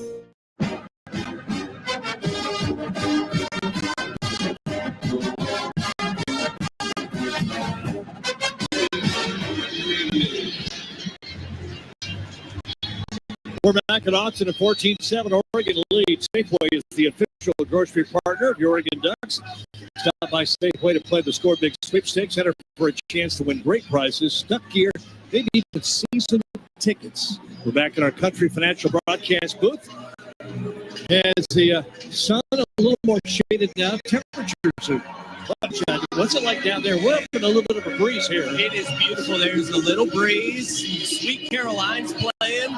And I just was able to talk with Team Chaplin and pretty good punter himself, Josh Bidwell. We were talking about the punt from Oregon State before we went to break and how it was just a low liner and the wind kind of caught it and carried it. And I asked Josh about the fact that the Oregon State punter is only 7 yards behind the line of scrimmage. Usually it's about 15 yards at the punter's back. And he said it's absolutely crazy. He goes, you're not going to be able to get a lot of that air underneath the punt because of how close you are toward the line of scrimmage. He said, and you're eliminating about 3 or 4 yards of that step that the punter takes before he can kick the ball. He said it's pretty impressive what Oregon State's doing in the kicking game. Kind of like golf, you don't have to swing hard to hit it far. You know, and for a punter, if you can snap that leg, he's found a way. Impressed with A.J. Windsor. He's done a nice job. Ducks will get at their own 20-yard line. First down with 2, make that 1:48 left here in the first half and all 3 timeouts. Here's your opportunity. Now 10 more. From that shotgun, 4-receiver pattern. Going to pitch it outside the hill. The air Hill's going to get almost by. Does it get 5 and 6 and out of bounds at the 37, 38-yard line. Almost was able to get the edge and go. He got away from Skylar Thomas, but couldn't get away from the second level, 27-yard line. So it'll be second down. Clock stopped as he goes out of bounds, by the way. 1:42 remaining. 2 receivers to the right, 1 to the left for Dante Moore. Motion comes all the way left. Gary Bryant, snap, hand it off again. Lamar got a little room and gets a first down, and now will get hit as he hits from the sideline and gets out of bounds.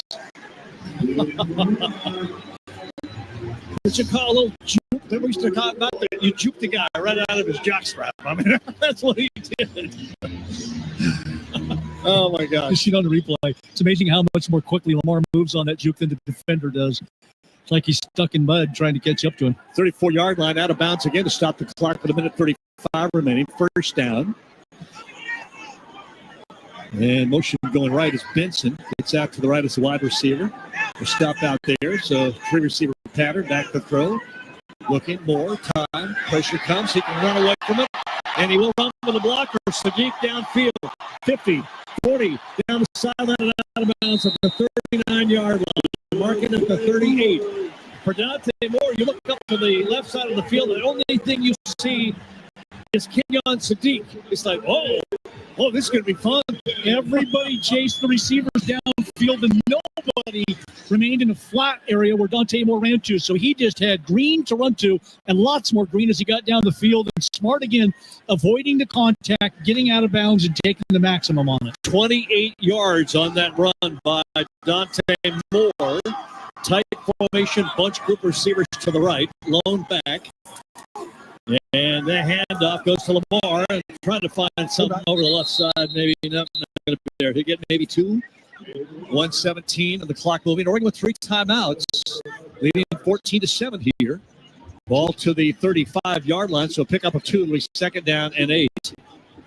Ducks taking a little bit of time. Trips out to the right. Lamar to the left of Dante Moore, the quarterback in that shotgun. Back to throw. Some time. Little swing pass out. Caught by Lamar out of the backfield. Tiptoes inside of the 25. Almost got his feet taken out from underneath him. Able to keep the balance to get Oregon another first down with 49 seconds left. Boy, he's elusive. That's a good word. That's a good word. 2 receivers each way. Dante snapping back to throw again. Steps, throws, looking for the back shoulder throw. Dakarian Moore with a grab. They say he didn't go out of bounds, but they're marking him at the 1-yard line, just inside the one. That's that back shoulder. I know where the ball is. You don't catch. And Trey Glassford, who had to cover him earlier, same situation, same play. Dante wants to snap, run in a hurry. Quick throw over. Oh, it didn't work.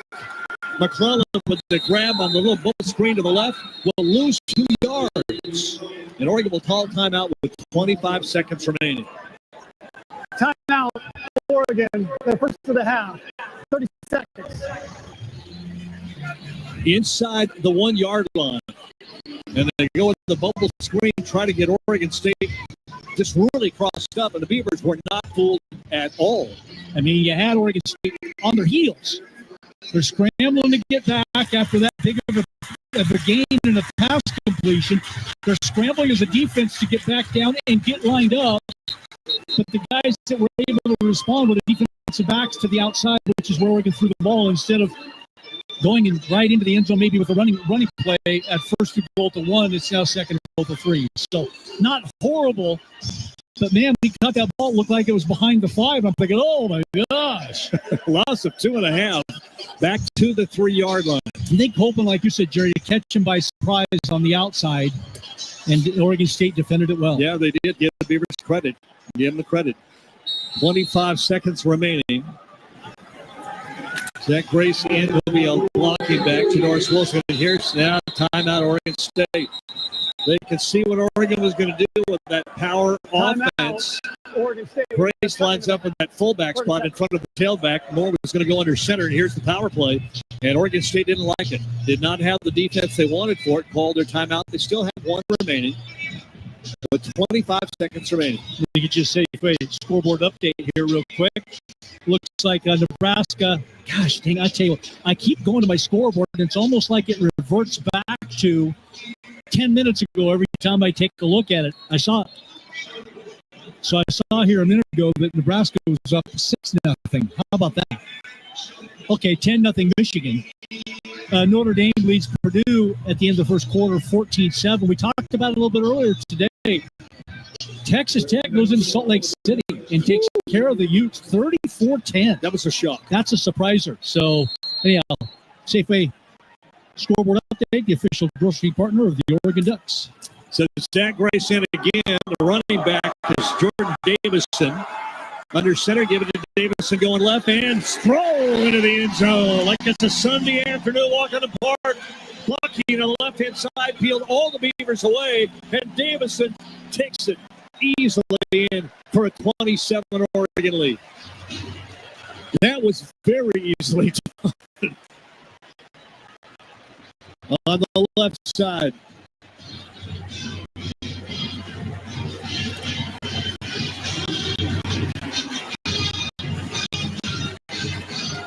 State will get it after the kickoff. Be interested to see if they try to do something with that 21 seconds or not. Here's the extra point kick up, and it is good. So, 7 points. I think I didn't mention last time when the Ducks got $1,000 from On Point making that donation of $1,000 to the Eugene Education Foundation. That's $3,000 today, and Oregon is at 21-7. Oregon has done some pretty good things today. I mean, they've done some things well, but Oregon State has played football with them today. Yeah, they have. And I mean, this is kind of one of those make or break back against the wall moments for Oregon State. When you head into this game and you're 0-3, I mean, how many times have we said this about this rivalry when it's at the end of the season, right? You're trying to ruin somebody's season at the end of the year and try to ruin their whole hopes of their wherever they're trying to get to. Well, for Oregon State right now, this is playing for an 0-for start because they are 0-3 heading into it, and you're looking down the barrel of it, 0-4 start, and where's the silver lining? This has been a silver lining game for them because they played really hard, and they've been efficient on both sides of the ball. Interesting that Jordan Davidson, more than a third of his carries this year have ended up in touchdowns. That's his 6th touchdown. Kickoff coming. And is this Sappington? I think it is. He'll boot into it. And that's going to go high. This one's going to go deep. And now we're back in the end zone and come out to the 25.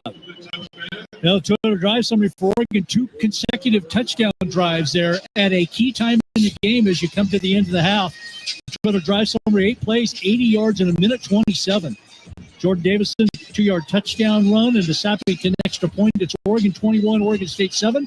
21 seconds left here in the first half. That drive summary brought to you by Toyota. Let's go, places. Oregon's drives today for TDs have been 75 yards, 92 yards, and 80 yards. Locked it on down once and had to punt once. Here's first down. Murphy, 2 receivers go out to his left, 1 short right. Snap. He's going to hand it off and try to get out of here at halftime. That's going to be a loss of a yard. That probably will end the first half. With 10 seconds remaining, Beavers will not run another play. Well, Jerry, you look at the stats. Oregon, 297 total yards of offense to 104 for Oregon State. You wouldn't think it's 21-7. You think it would be worse than that, but Oregon State has hung in there and played hard in the first half. And they'll get the ball to start the second half, so that'll be a key for the Beavers to be able to hang in this thing.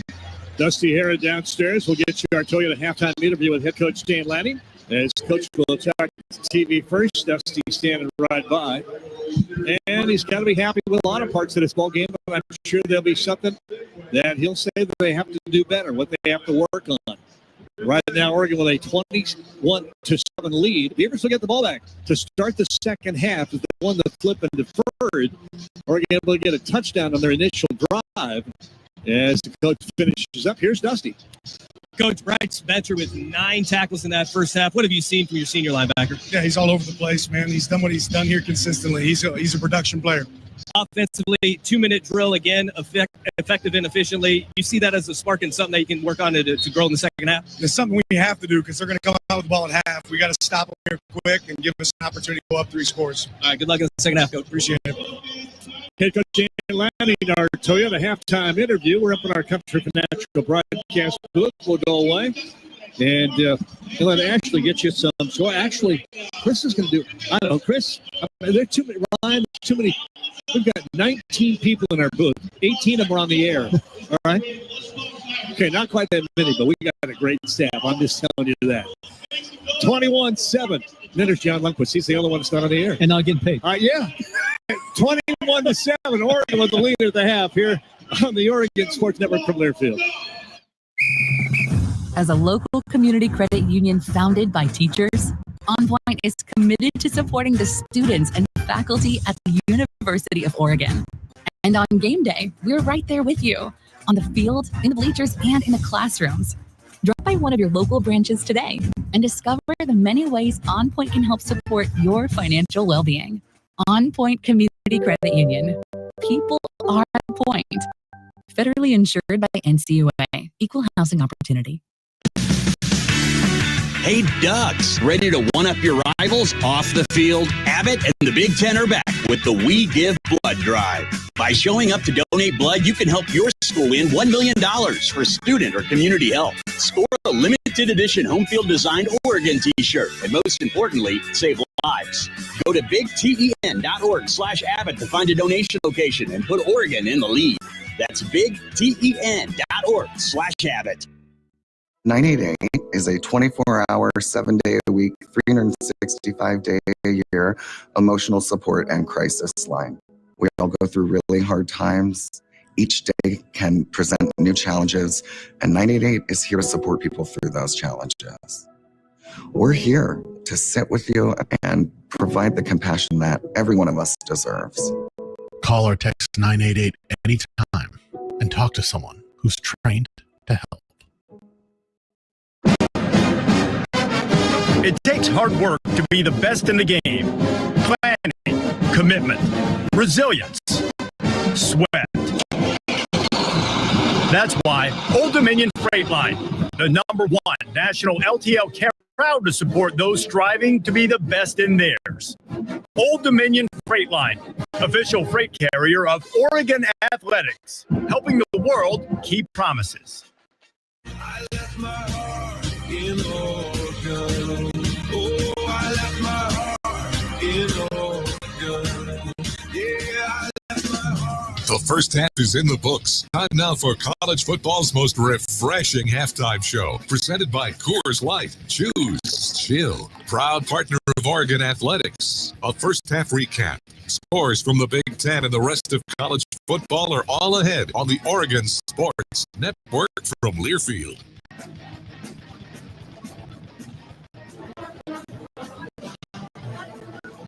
Time now for the Coors Light halftime in Auxon Stadium booth. I'm Chris Clayton here with you, recapping the first half of this Oregon and Oregon State rivalry matchup.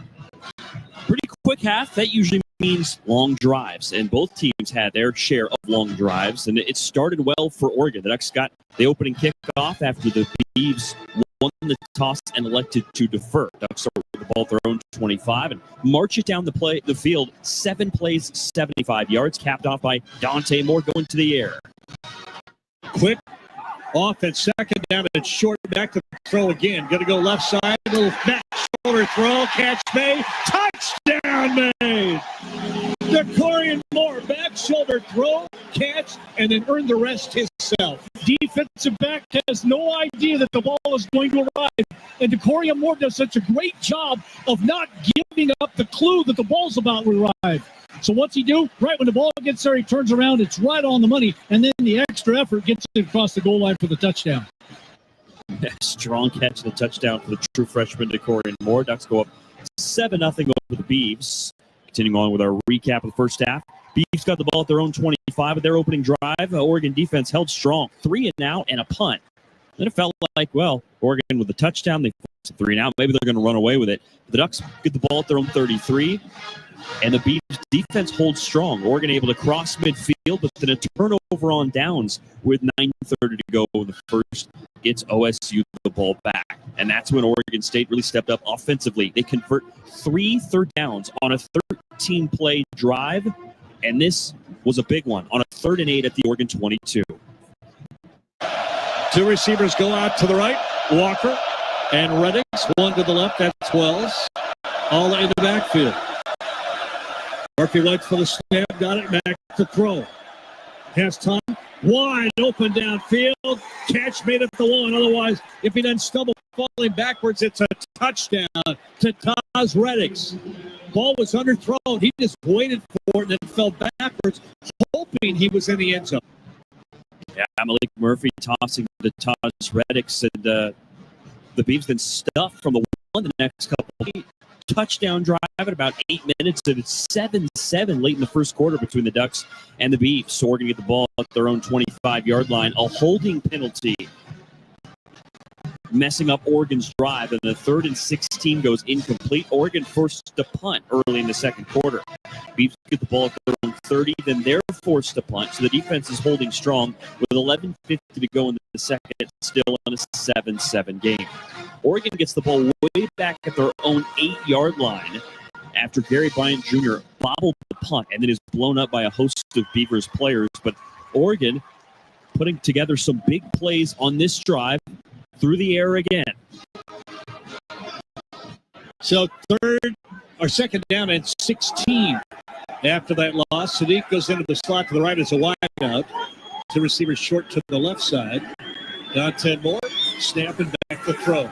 Looks right, going deep, down the right sideline, back shoulder stroke, catches the inbound. He was Malik Benson. He knew where the ball was, threw the hands up in the last moment, Jordan. Just a beautiful throw and catch of 30 yards to the Beavs 30-yard line. The Ducks go to the ground to Jade Lamar. He runs for 6 yards, and then quickly, wasting no time, Oregon wants to air it out again. Benson goes way outside to the left. Gary Bryant Jr. to the left, under center for Dante Moore. And back to throw off little play action. Got behind the defender. An easy pitch and catch. Touchdown, Oregon.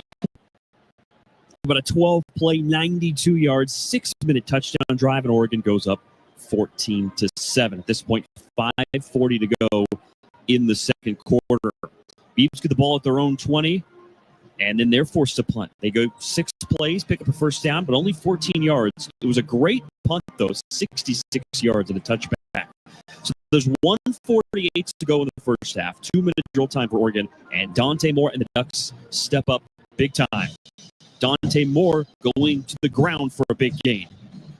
And motion going right is Benson. It's out to the right as the wide receiver. We're stopped out there. So 3-receiver pattern, back to throw. Looking more time. Pressure comes. He can run away from it. And he will run with a blocker. Sadiq downfield. 50, 40, down the sideline and out of bounds at the 39-yard line. Marking at the 38. For Dante Moore, you look up to the left side of the field. The only thing you see is Kenyon Steep. It's like, oh, this is going to be fun. Will drive, couple plays later, a 23-yard toss from Dante to Decorian Moore to the 1-yard line, and then Jordan Davison, the touchdown vulture, if you will. The young running back comes in and gets into the end zone. Under center, give it to Davison going left, and stroll into the end zone like it's a Sunday afternoon walk in the park. Blocking on the left-hand side, peeled all the Beavers away, and Davison takes it easily in for a 27 Oregon lead. Casual stroll in for a touchdown for Davison to put the Ducks up 21-7 in what has certainly not been a casual half. It's been a battle. Oregon, with the stats favoring them, 297 total yards to Oregon State's 104, but it is just a 2-possession game in what's been a very competitive half as OSU with the ball back with about 25 seconds left and then let the half run out on one run play. So that's where it stands. Oregon with a 21-7 lead over Oregon State. Our Coors Light halftime continues next. We come back with Ryan Milano. He's got the Safeway Big Ten Top 25 scoreboard. I'm Chris Clegg with you from Autzen Stadium. We continue next to the Oregon Sports Network from Learfield. No big deal, but you've been earning Kohl's Cash for 20 years. That's 2 decades of checkout wins. To celebrate, enter our month-long sweepstakes for a chance to win $200 in Kohl's Cash. Plus, save on fall faves during the customer appreciation event now. Yep, 2 decades of Kohl's Cash is a big deal. Shop Kohl's and brag accordingly. Coupon ends September 21st. Select styles. Some exclusions apply. Sweepstakes ends September 30th, 2025. No purchase necessary. 20 winners per day. Limit 1 price per person for entire sweepstakes. See Kohls.com for official rules and details. Welcome to Evan Williams Bourbon Nation, home of Game Day Spirit, where the rivalries run deep and the bourbon runs deeper. As Game Day's #1 pour, Evan Williams is your go-to for every toast, tailgate, and touchdown this season. Whether you're sipping it neat on the rocks or mixing it up with your favorite cocktail, Evan Williams Bourbon is with you from every play to every pour. Find your bottle at evanwilliams.com and let's make every game count. Evan Williams Kentucky Straight Bourbon Whiskey, Bardstown, Kentucky, 43 to 45% alcohol by volume, 21 plus. Enjoy responsibly. Ducks. This is fun. A rivalry. Beavers. And the Ducks take care of business. This is Oregon football from Learfield. Cool. Which led you to smoking, which led to a pack a day. Then you met that special someone, which led to starting a life with them, which led to wanting to live longer, which led to quitting. Then you heard you may be at risk for lung cancer, which led you to getting a low-dose CT scan. If you smoked, get scanned. Talk to your doctor and learn more at savedbythescan.org. Brought to you by the American Lung Association and the Ad Council. When your car is making a strange noise, no matter what it is, you can't just pretend it's not happening. That's an interesting sound. It's like your mental health. If you're struggling and feeling overwhelmed, it's important to do something about it. It can be as simple as talking to someone or just taking a deep, calming breath to ground yourself. Because once you start to address the problem, you can go so much further. The Huntsman Mental Health Institute and the Ad Council have resources available for you at loveyourmindtoday.org.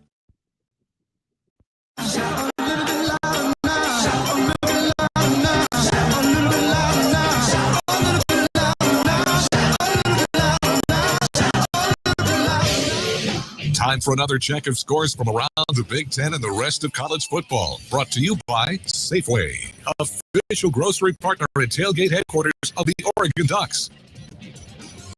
Ryan Milano with you at Autzen Stadium as Oregon has a 21-7 halftime lead over Oregon State.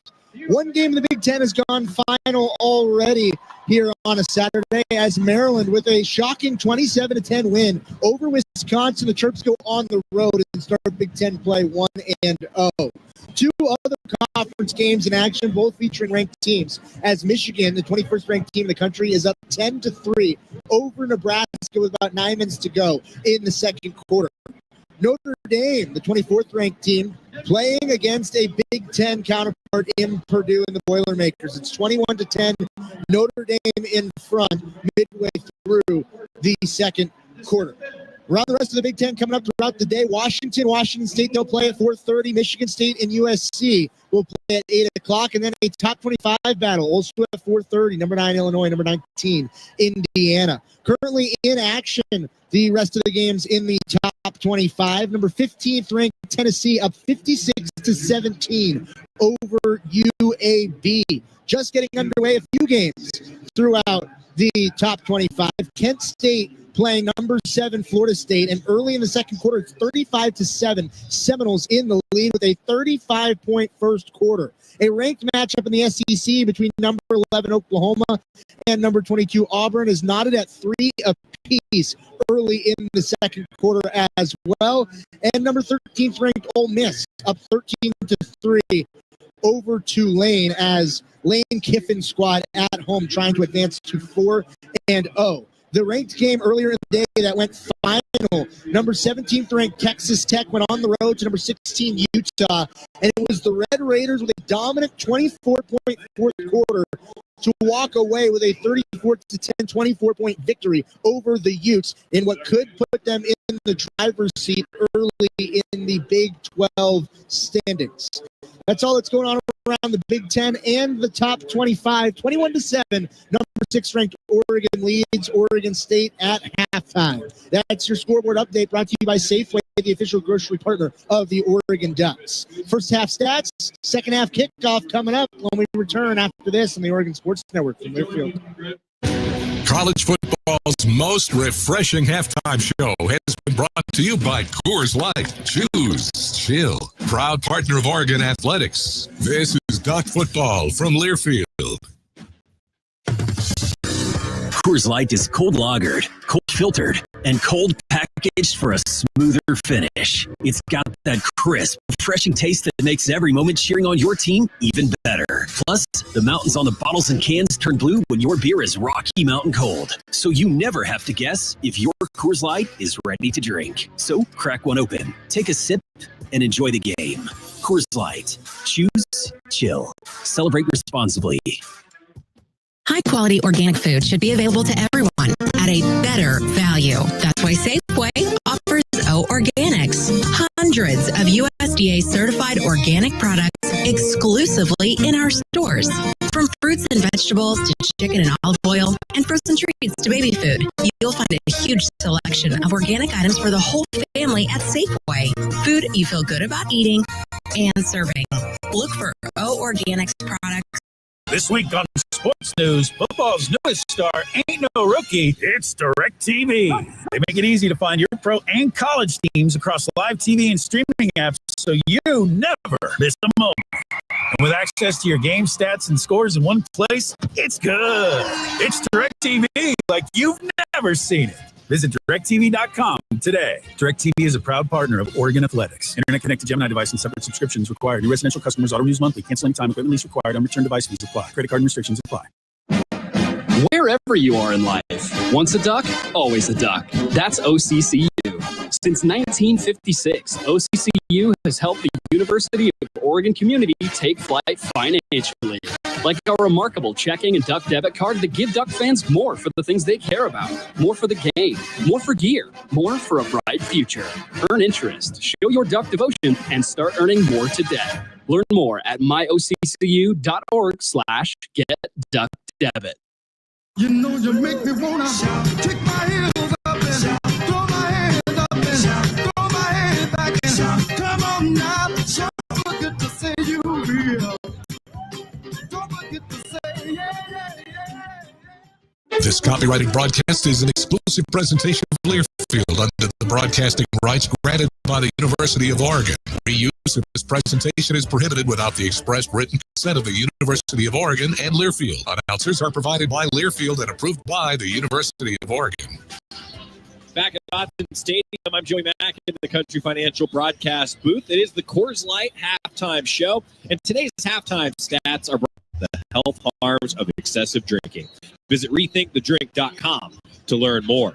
The Ducks, well, in most categories, pretty dominant. 297 total yards for Oregon, 172 passing, 125 rushing yards for the Ducks. Meanwhile, Oregon State at 104 total yards, 48 passing, 56 yards on the ground. 2 penalties for the Beavs, 10 yards, 1 penalty for the Ducks for 10 yards. Oregon has gained 15 first downs. The Ducks are 2 of 4 on third down, 0 of 1 on fourth down. Oregon State, 6 first downs, 4 of 7 on third down. No fourth down tries yet. And the Ducks have run 37 plays compared to Oregon State's 28. And a big difference in this game is the yards per play. Ducks, 8 yards per play. Oregon State, 3.7 yards per play. You look at those numbers and you think, well, maybe it's a bigger lead than 21-7, but it does sit at 21-7 right now. It was 7-7 after the first quarter. The Ducks outscored Oregon State 14-0 in the second quarter. Individually, Dante Moore, 13 for 19, 172 yards passing, 2 touchdowns, no interceptions, a rating of 179.2 for Dante Moore. In the receiving game, DeCorian Moore, 3 catches for 63 yards and a score in 5 targets. Kenyon Sadiq, 3 catches for 36 yards and a touchdown on 6 targets. Malik Benson has caught 2 balls for 40 yards, including a long of 31.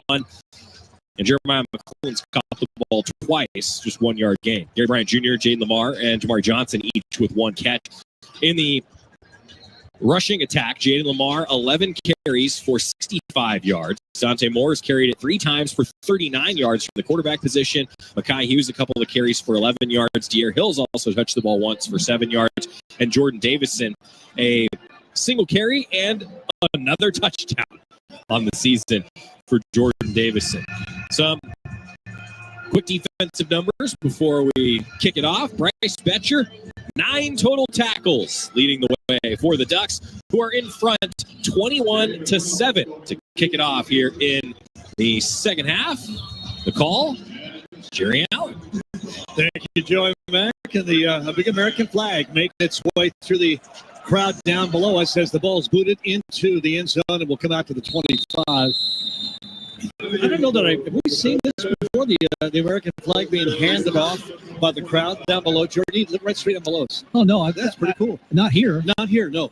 I've seen it at some fields where they unroll it from the bottom to the top to take over a whole section. Yeah.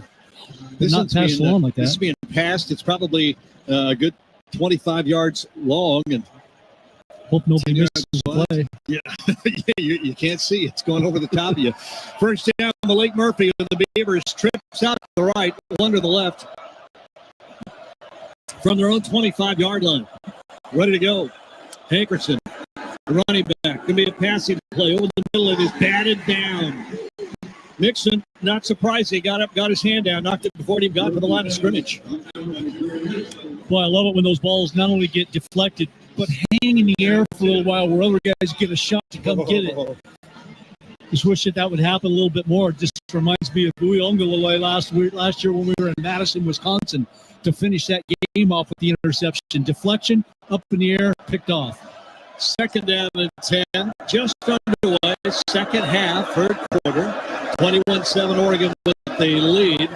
And Murphy trips out to the right. Snap. Quick throw the screen to the right. Going to get him some pretty good yards to the 31. So a pickup of about 6. Call it third down at 4. Reddick on the stop. I'll beg your pardon, Reddick, the receiver on that screen pass. 21-7. Well, if you want to stay in this game, I'm not saying this is the do or die drive, but if you're Oregon State, you've got to probably come up with something on this drive. You don't want to give it back to Oregon, who scored on the last 2 possessions. Wells and Walker split to the left. One receiver to the right. That's Reddick's. On third down and 4. Options here to run or pass. Be a pass. Back to throw. Stepping up. Could run. We'll throw it downfield. Uncovered. Underthrew his receiver. Taz Reddick's was running free. And if Murphy is able to set his feet, that's a touchdown.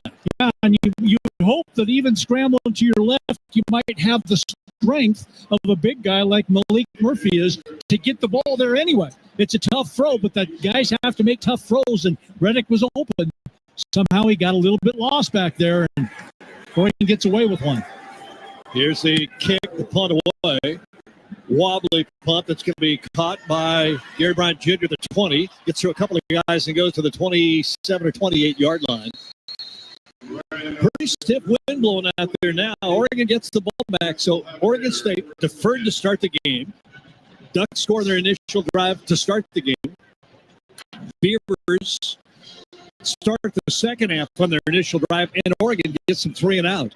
51 yards on that punt. That's with a pretty good wind behind him and a 5-yard return. A.J. Windsor with a nice job punting the ball for the Beavers today. Way out to the right to Corian Moore. Gary Bryant Jr. inside of him. 2 backs, 1 to each side. Davidson is one of those back to the right, and he's going to get, it's going to be Hill. The air Hill goes left. It's almost away across the 31 to the 32. We're going to mark him at the 32-yard line. From where we are, Jerry, you can almost tell where the play is going to go, not only because they did it last week, but the staggered running backs. Hill, 2 yards deeper than Davison, so you know Davison's leading the way. One receiver, or one back this time beside Dante Moore. 2 receivers come out to the left, 1 to the right. Gary Bryant Jr., the lone receiver to the right. Pierre Hill, the run back. Hill Jr., if you will. And back to throw. He'll have step right. Now going to take it up middle. Spins outside. Dante Moore will dive to about the 35-yard line to give him the 34. That's it. It'll be third down. A little pressure up the middle started to close in on him, and he started to run up and then realized there was no alley there, so he spun outside, got a little. Thought that play was being set up for Hill, who ran out into the flat. I thought he was going to run a wheel route and turn up the field on the streak because he's a dangerous receiver, too. But Oregon State, pretty good defense on that play. Oregon only 2 of 4 in third downs. It's 3rd and 4 here at their own 34-yard line. And a 21-7 Oregon lead. Early third quarter, snap, and Moore back to throw. Has time, throws it incomplete. Gary Bryant Jr. was open, would have been a big first down and more, but he just couldn't quite get out to the ball. Dusty here, our Toyota sideline Mike, you said he might have stumbled a little bit? Yeah, a little whip route, and Gary Bryant Jr. kind of stumbled out of his break and lost his footing just a little bit, and right there on the timing route, just out of the outstretched fingertips of Gary Bryant Jr. Yeah, the ball was coming pretty hard, too. I'd like to see Gary Bryant maybe have that ball come a little softer, but you're right. That stumble makes you distracted as a receiver. Trent Walker is deep at his own 21, waiting for the punt from James Ferguson Reynolds. Little rugby style runs right. He's going to run it. Got a first down. Ferguson Reynolds, the transfer, and that's what you can do when you're a rugby style kicker. You run before you punt it, and if there's nobody there, Dusty Hare, what do you see? You see the numbers and you run and follow them. Oregon State was not eyeing the punter on the rugby style punt. All their numbers, you see the backs of their numbers, you just follow them right down the field. If they're not going to pay attention to you, you just run right behind them. Oregon State, poor eye discipline on that leading to the big game. But he needs to be coached on the slide. Okay. You slide when you're going out of bounds from inbounds. He slid when he was 4 yards out of bounds. 21 yards on the pickup on the fake punt by James Ferguson Reynolds. Here's a handoff to Davidson up the middle of Junior. Junior step back and forth and gets all the way to the 35-yard line. That's they'll put it at a 36 to a 9-yard pickup. Second down and 1. Oregon to hurry up offense. Not going to waste any time. Get the Beavers on their heels. Give it to Davidson, a junior. He can get up the middle, and that'll be a first down to the 32-yard line. De'Aaron Hill Jr. is a freshman. Jordan Davison is a freshman. Trying to make the point that one of them's a junior. One of them's actually, they're both freshmen. One is a junior. It's the name, Junior. There we go, guys. It's yeah. There we go. De'Aaron Hill, De'Aaron Jr. So, first down run, though, to the 31-yard line. True freshman. Two of them running in the game for Oregon. Sack of the year on Oregon, Dante Moore. And I don't know how Takari Hickle got through. Nobody picked him up, though, and he showed great speed and came up from behind Dante Moore. Yeah, Harkey takes a first step left and then can't get back to his right to pick up the defender. And that's how he gets to Dante Moore so easily. So now it's second and long for him. At the 41-yard line, second and 19. Harris clears the backfield. And back to throw. Moore. 10-yard line. He was wide open. After he caught that ball, he realized when he turned, I got room to run. And he's got the speed and the burst to be able to get up the field and away from defenders. So he sits in that little tight hole there. He and Dante Moore are on the same page. But what makes Sadiq so different than the rest of tight ends, his acceleration after he catches the ball, he can run away from people. 24 yards on the run, and Sadiq had that ball knocked out. He fumbled that ball and got back on it.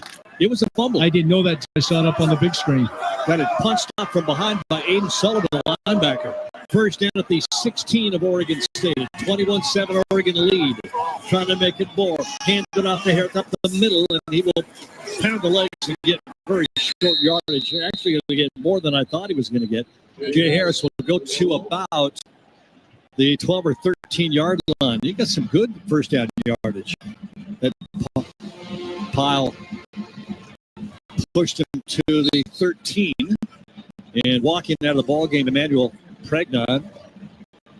Bedford will come in for him. He lost his helmet, so he's okay. Pregnon's okay, but the helmet came off. I'd duct tape my helmet on. I wouldn't want that coming off. To your skin? More, yeah, under center. Slipping back to Harris going left. Got nice room. Got to get the outside. Can't get there. Great defensive play to save what might have been a score by Jaheim Patterson, a 6'4", 210-pound senior safety. Done that a couple times today. And sometimes running backs want to continue to bounce that thing to the outside, and every once in a while you got to cut up inside. Tough for DB to make that inside play on you, but outside a little bit easier. Pregnon back in. Third down and still 7 from the 13-yard line. Third down and 7. Dante Davison beside him now to the left. In the backfield, Gary Bryant Jr. motions all the way to the right. Snap back to throw. Straight drop. Time. Throws back of the end zone. Touchdown, McClellan. Jeremiah McClellan. Touchdown, Oregon. What a rocket throw by Dante Moore. Had time. McClellan had time to get to the back of the end zone. Down is Trey Glasper in the back of the end zone, and he is hurting. I have no idea. He was the defender. What happened? Timeout on the field. He was trying to defend on McClellan when that ball came in and might have just got it twisted up underneath him, and I hope he's all right. We'll get a timeout. Again, Trey Glasper for the Beavers down to the back of the end zone. 8:18 remaining. An extra point kick coming up, or an extra point try. 27-7 now. Oregon with the lead. And good news, Glasper is up and coming up under his own power. We'll take the break, go away, come back. Autzen Stadium, as the American flag has made it almost all the way around the stadium now. Across from us here in the bright sunshine of the Oregon Sports Network from Learfield.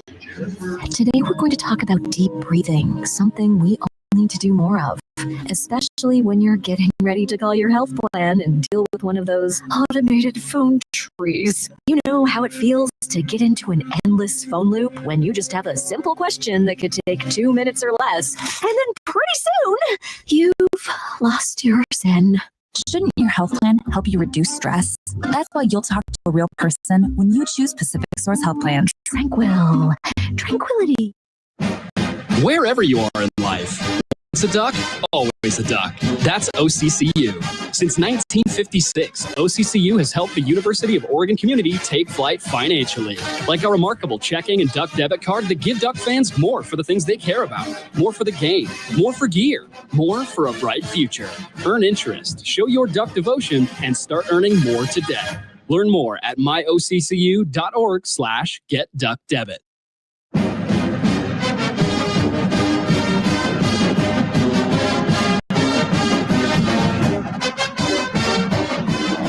(27-7), extra point attempt coming up with 8:18 left, and Oregon's offense kind of in a rhythm now. They kind of got into that rhythm near the end of the half of that 2-minute offense, and you kind of see, trying to get the Beavers kind of back on their heels now. Yeah, they're starting to really identify what Oregon State's doing and taking advantage of it.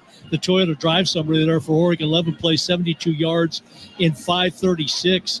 Jeremiah McClellan, the 13-yard touchdown reception from Dante Moore, and Sappington's extra point. It's Oregon, Sappington's extra point to come. It seems like how easy to do to have the extra point, but extra point after the injury to come. Oregon up 27-7. We'll finish off hopefully that Toyota drive summary with the Sappington kick, but Dante Moore on that touchdown drive, at least 2 of 3 for 37 yards. There was a 2nd and 19 too in that drive that Oregon was able to convert. So that was also a key to be able to get down. Last 3 possessions, 3 touchdowns. Getting into a rhythm as Gage Hurek comes in to do the point after try, trying to make it 28-7. That's another $1,000 on that touchdown from On Point, making that donation of $1,000 to Eugene Education Foundation, and that's 4 touchdowns now, and that's nice.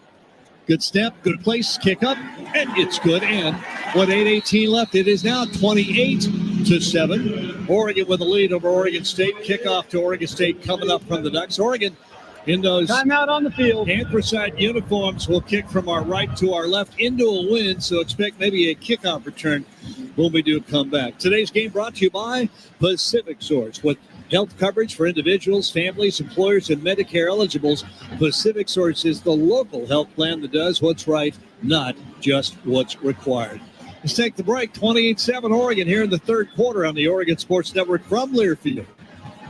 At Willamette Valley Cancer Institute, we know fighting cancer takes more than courage. It takes the most advanced care possible. That's why we offer the latest immunotherapies, targeted treatments, precision radiation, robotic surgery, and access to leading-edge clinical trials. We're not just fighting cancer. We're pushing the boundaries of what's possible right here at home. With locations in Eugene, Springfield, Albany, Corvallis, Florence, Newport, and Lincoln City, expert care is within reach. Find out how you can fight like a duck at OregonCancer.com.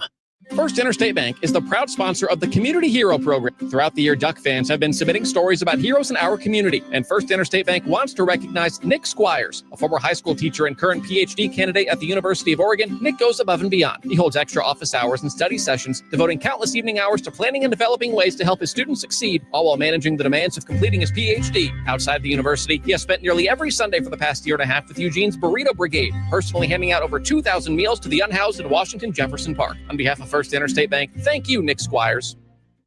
Oregon State. These are the type of game at Autzen Stadium where this place is going to be off the charts today. From the Country Financial Broadcast booth alongside Mike Jorgen, the voice of the Ducks, Jerry Allen. 28-7 here at Autzen. Bright sunshine, packed house, great crowd. 8 minutes and 18 seconds away from one of the most fun quarter breaks in college or professional football, or maybe just professional sports, collegiate sports. It is shout, and the Ducks right now have something to shout about. Dusty Hara down on our Toyota sideline. Ducks hope to have more to shout back about 8 minutes from now, huh? Yeah, it looks a lot more cleaner this half, and yes, absolutely. 8 minutes and 18 seconds. they're hoping to have a little bit more to be impressed with. I can't tell you how impressed, though, I am with Jeremiah McClellan and his ability to catch a ball in traffic. That ball was up, contested, and boy, did he come down with it in traffic. Kickoff coming up. Into the air, into the wind. It'll go deep into the end zone anyway. And John gave me the stat a moment ago, and I neglected to mention, Joey reminds me of McClellan's first touchdown as a Duck. It came in with 11 receptions, or beg your pardon, 5 receptions, and just about 100 yards. Got his first TD now, and a great catch in the process. I forgot to mention, that 2nd and 19 conversion by Oregon. Also, the fake punt is really what got him down in there. James Ferguson Reynolds with a 21-yard scamper, and Oregon's drive continued on from there.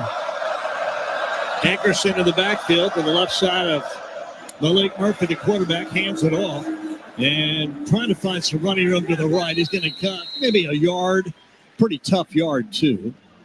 It's Flowers and Gray for the Ducks in to combine for the stop. 2nd down, 9. Under 8 minutes to play now.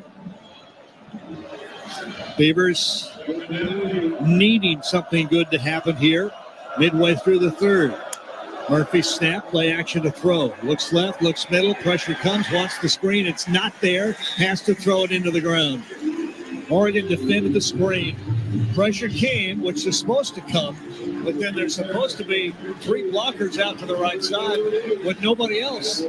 There were other bodies. Yeah, there were other bodies for Oregon who knew what the play was, sniffed it out, and Murphy, just a smart play there. Throw it on the ground, don't try to make a bad play worse. Beavers 50% on 3rd down, 44% on the year. Oregon has held teams down on 3rd. Here's 3rd down and 9, 3rd and 8. Murphy waits for the snap, got it, straight drop to throw, pressure. Here's the screen again, underthrown. Don't think it would have got him much anyway. It would have been close. He had a couple of blockers, but there were 2 Ducks out there that time. Gigliotti right up in his face where he couldn't even make a halfway accurate throw.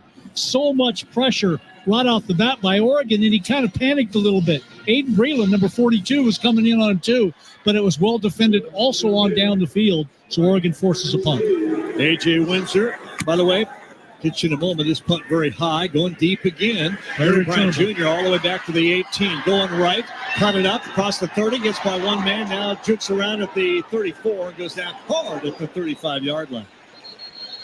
He was kind of stood up and then hit.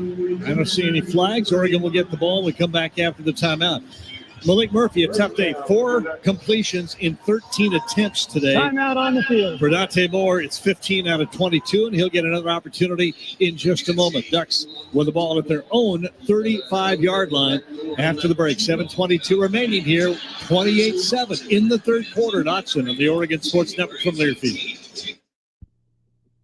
There's danger out there. It lurks on highways and quiet neighborhood streets.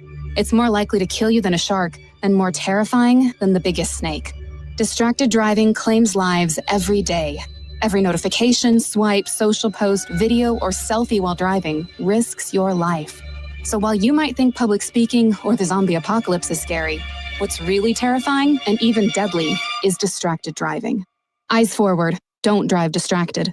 Brought to you by NHTSA and the Ad Council. We asked parents who adopted teens to share their journey. If you build a relationship, then it becomes easier. If you build trust, it becomes easier.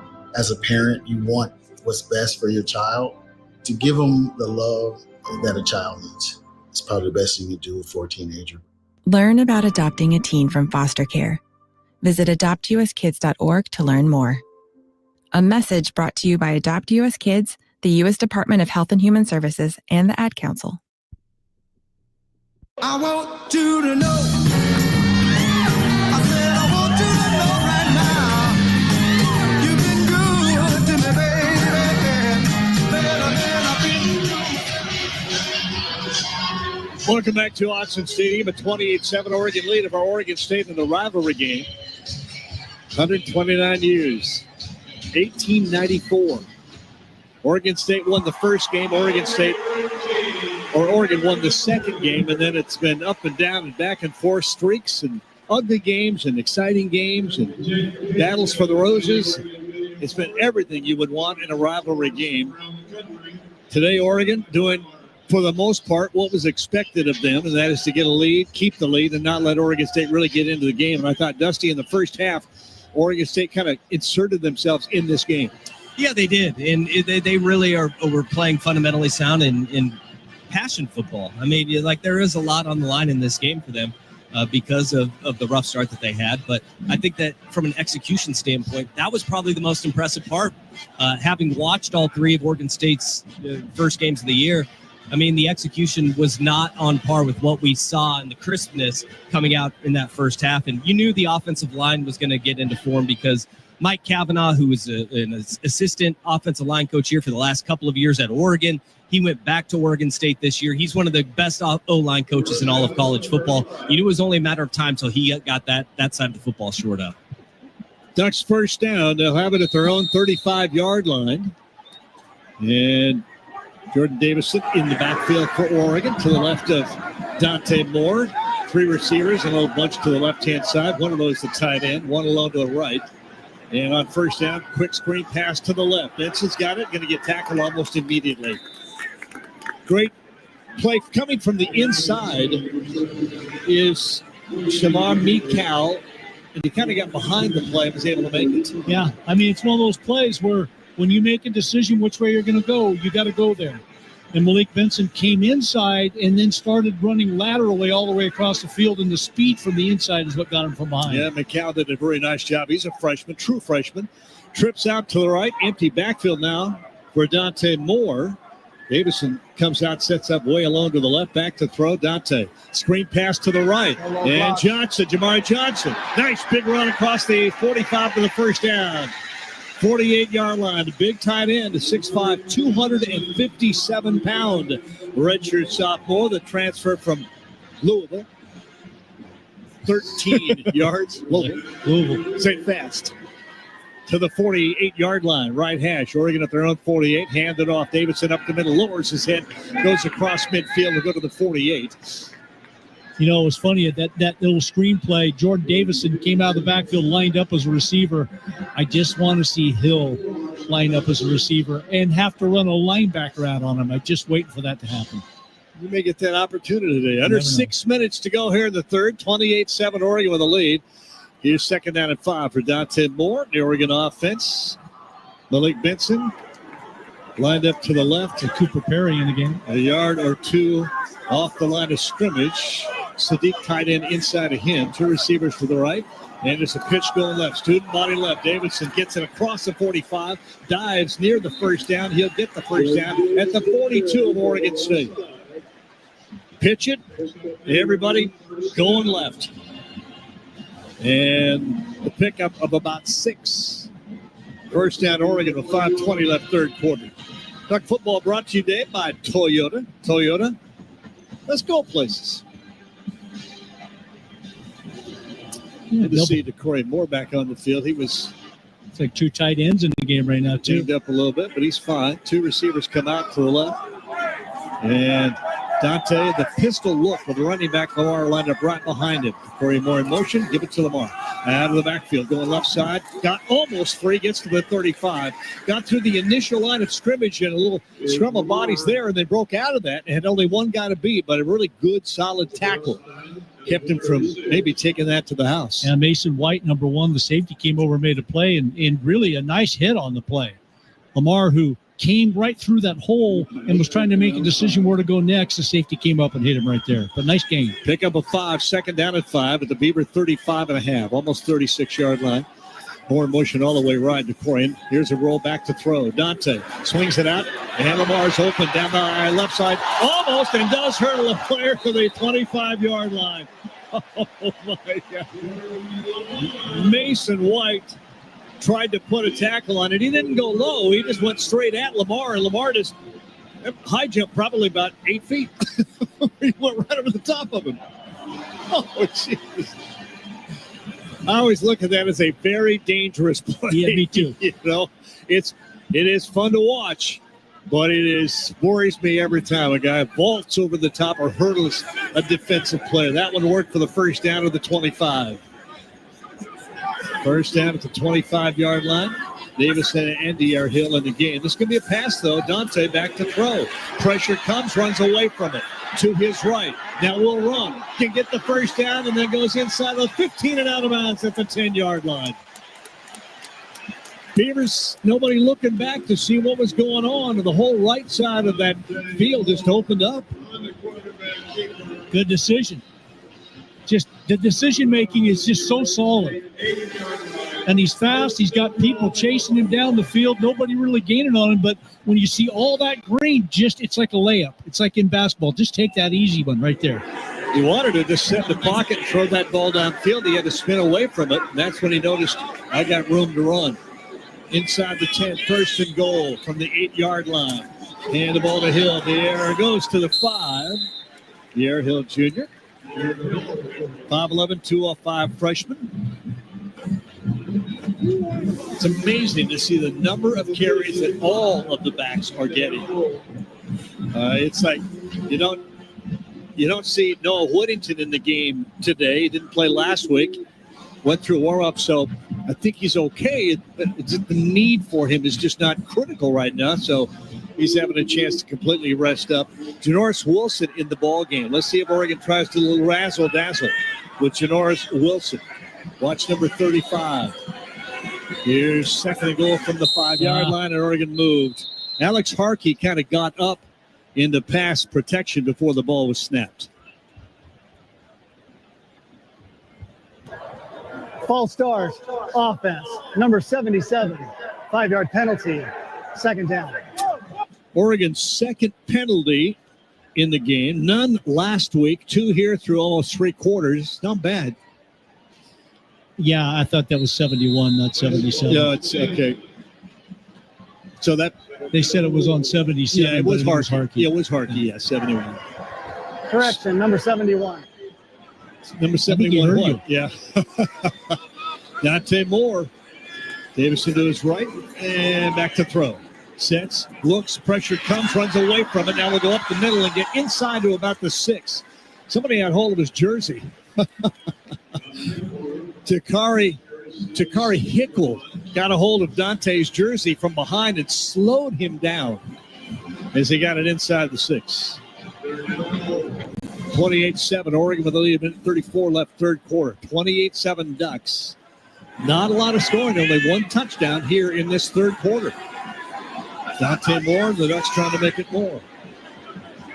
Decoy Moore all alone out to the left, 2 receivers to the right for Oregon. Roger Saliapaga, I think the tight end out to the right, the inside receiver. Have to hurry.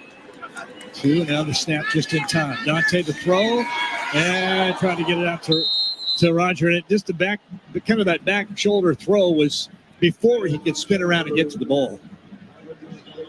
Came through pretty fast, too. 28-7 Oregon will bring in the field goal team with a minute 5 remaining on 4th down. Yeah, that was tough. I mean, it's one of those ones where if you're going to be running that pattern, regardless of who it is, you better get in and get out of it because that ball's coming in a hurry from Dante Moore, and Saliapaga just not quite out of his break to be able to make a good effort at that ball. Atticus Sappington for the field goal try. 3 of 4 this year, 42 his longest. This is an easy chip shot and gets it through from about 23 yards out. Field goal good. And that is an All-State field goal. A good kick, good hands at All-State. Contribute to the Ducks Athletic Scholarship Fund for student athletes across all sports. Thank you, All-State. In case you didn't know, there's a timeout on the field with 1:01 remaining. I mean, you don't get a chance to talk very often when there aren't many penalties in the game. So every time there's a timeout, you turn that microphone on. The officials doing a great job today. 1:01 left, third quarter, 31-7 Oregon with the lead. More Duck football here on the Oregon Sports Network from Learfield. As a local community credit union founded by teachers, OnPoint is committed to supporting the students and faculty at the University of Oregon. And on game day, we're right there with you, on the field, in the bleachers, and in the classrooms. Drop by one of your local branches today and discover the many ways On Point can help support your financial well-being. On Point Community Credit Union. People are the point. Federally insured by NCUA. Equal housing opportunity. You hear that?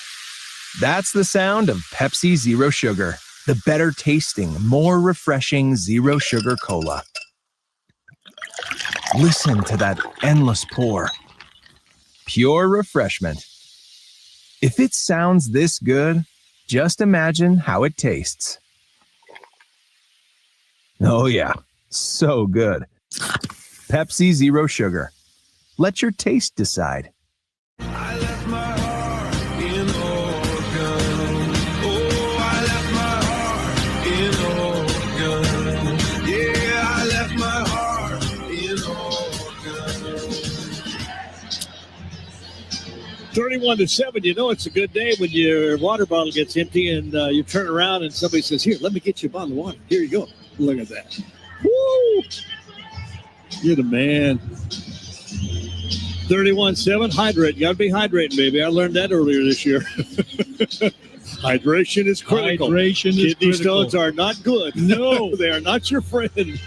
Duck football brought to you by DirecTV, proud partner of Oregon Athletics. Stream the Oregon Ducks satellite free on DirecTV. Visit directtv.com today to learn more. Toyota drive summary for Oregon. 11 plays, 59 yards in 6:21. Sappington, a 24-yard field goal.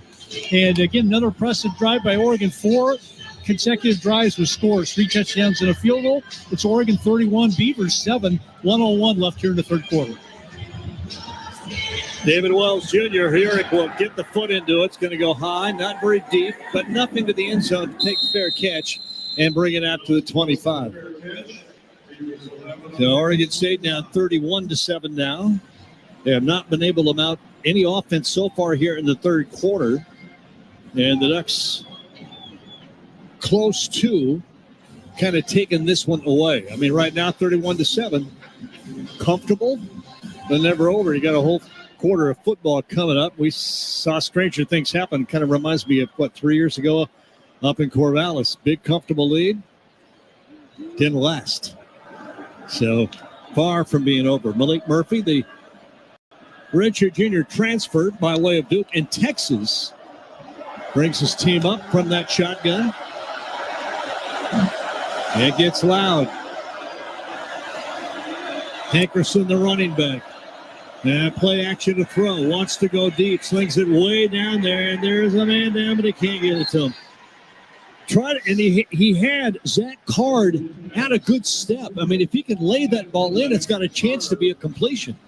Yeah, and I'd like to see, one of those things with Woodyard playing the safety position, deep middle, but never really turned around and identified the ball either. It wasn't man-to-man coverage. So you got to identify that ball, but he had Card a little bit open and an opportunity. Would have had to throw a nice ball, but that's what that play is for. Throw the ball on the money. There was a chance for a big gain for the Beavs. Hard to throw that deep ball with the wind behind him, and it's whipping pretty good right now. It just got underneath the ball. Back to throw again. Here's the screen pass again, incomplete. Trying to get it to his wide receiver, Taz Reddix, and he just could not reach up and grab that ball out of the air. So all of a sudden, it's third down and 10 for Oregon State. There's still 51 seconds remaining in third quarter. And a 31-7 Oregon lead. So what appears to be an obvious passing situation. We'll see. Beavers 0 for 3 on third downs here in the second half. 3rd and 10. Backed up, ball fumble the ball, picks it up. Running right. Throws it. Catch made. Close, but not a first down. Bryce Caulfield, the tight end, leaked down in the right flat. And Murphy, who almost fumbled the snap, finally got away, and he had an open receiver. I thought Murphy could have used Caulfield as a lead blocker and went on out to the right. But again, it was one of those ones where it was kind of a fumbled snap, throws the timing of the play off, and then Oregon makes that play in the open field. So it brings up 4th down and 4. As DeCorian Moore is deep to receive now at the 25-yard line. And the punt is almost blocked. How was it not blocked? Moore at the 18, the 17-yard line, the 20. Go up the middle, kind of get around. A couple of guys can't do it and go to the 27. I am shocked that ball was not blocked. Me too. That's one of those where you reach out on the punt block, both arms out, and the ball must go right between his arms. Must have gone right by his face. He ran to the side and tried to pick it off his foot with his left hand. And again, you can't go right at the punter because if you miss it, you're going to run over him. So he kind of ran to the punter's left, stuck his own left hand out, and just missed it. 52 yards on the punt, 10 yards on the return. And 31-7, Oregon with the lead as the final 5 seconds will tick off here in this third quarter. Corey Moore with 2 running backs, one each side. In the final 5 seconds, first play. He'll send out of the backfield to Eric Jr. He's going to hand it off. Nice run for Davison. Almost pulls away. He'll get close to the 33 for about a 7-yard pickup. But that will bring us to the end of the third quarter. Well, Skylar Thomas saved a touchdown there. 2 weeks ago, into the third quarter, they're doing shout. I got into it. Timeout. I was on ibuprofen for the rest of the evening, so I won't be jumping around quite as much. But fans, you can shout.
Everybody knows the words. You've been so good to me.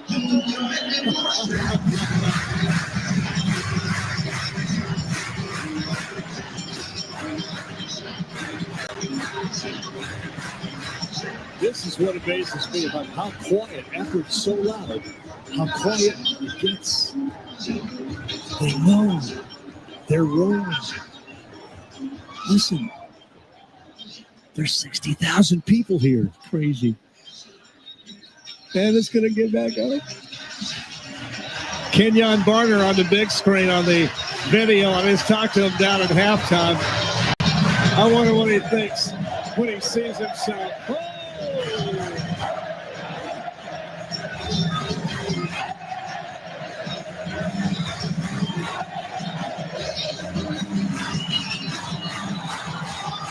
Yeah. Well done. Toyota sideline, Mike Dusty Hara. Goosebumps every time, huh? It is so great. Every home game, you only get a few opportunities every year to do it. And it is so much better when the students are back in town. Oh. They bring an extra element of juice and energy anytime the shout is going in the student section. Yep. Jam-packed. But look at the aisles next to the student section right now. Yeah, everybody's got to go to the bathroom, I guess. Okay. Right? I hope that's what it is. First down, Oregon at their, I beg your pardon. Yeah, first down at 10 at their own 26. Now it should be second down. They got first down up on the board. Here's the handoff going left. And Mackay Hughes, big run, 40, 45, out of bounds near midfield. Doesn't matter whether it's first down or second down. It's a first down now. And the Ducks will have it up just into Oregon A-Star State territory at the 49-yard line. Well, Mekhi Hughes needed one of those. You know, he's been working so hard in these first 2 or 3 games to get a big run instead of a 2 or 3 yarder. Sometimes it just feels good to get in the open field. Use your speed and your toughness to get up that sideline. Nice game by Mekhi Hughes. Yeah, 17 yards on the scamper by Hughes to the 49 of Oregon State. 2 wideouts each way. And one comes back to the formation. This is going to be a play-action throw. Looking for somebody downfield. Wide open, Gary Bryant Jr. 3-2. Touchdown, Gary Bryant Jr. And I didn't see him initially, but I knew something was up because the crowd was going, oh, because they could see it coming. Boy, that fake reverse, and I thought he had handed it off. Dante Moore. That fake reverse froze the safeties. And in the meantime, Gary Bryant just kept running up the field. He's wide open for the touchdown. Nice throw, nice catch, well-executed play. Extra point kick coming up, 37-7. Another $1,000 donation from On Point to Eugene Education Foundation. And extra point snap, pull them up, and they get it up and down and up and through. 38-7. We'll get a break. I'm going to go downstairs to Dusty here. Dusty, did you notice the crowd realizing that play was developing? Absolutely. You saw the deep, or you could hear and feel the deep inhale. And then right when it got to Gary Bryant Jr., who was wide open in the middle of the field on a double post concept, he was the inside receiver. Nobody went with number 2, and everybody saw it. I was looking. I thought that was a handoff. I'm looking down there, and all of a sudden I hear this, ooh, and I'm going, okay, I'm missing something. By then the ball's in the air. What an executed play. 14:20 remaining, fourth quarter. Ducks on top, 38-7. More Duck football. The rivalry game here on the Oregon Sports Network from Learfield. You say you never give in to a meltdown and never fill your feed with kid photos. You say you'd never put a pacifier in your mouth to clean it and never let them run wild through the grocery store. So when you say you'd never let them get into a car without you there, no, it can happen. 1 in 4 hot car deaths happen when a kid gets into an unlocked car and can't get out. Never happens. Before you leave the car, always stop, look, lock. Brought to you by NHTSA and the Ad Council. Let's take a moment to breathe. Deep inhale. Extend your spine. Remain focused on what you're doing. If safe to do so, exhale slowly, leaning to one side. Inhale back to center. If safe to do so, exhale slowly to the opposite side. Find mental health resources at loveyourmindtoday.org. This message is brought to you by the Huntsman Mental Health Institute and the Ad Council.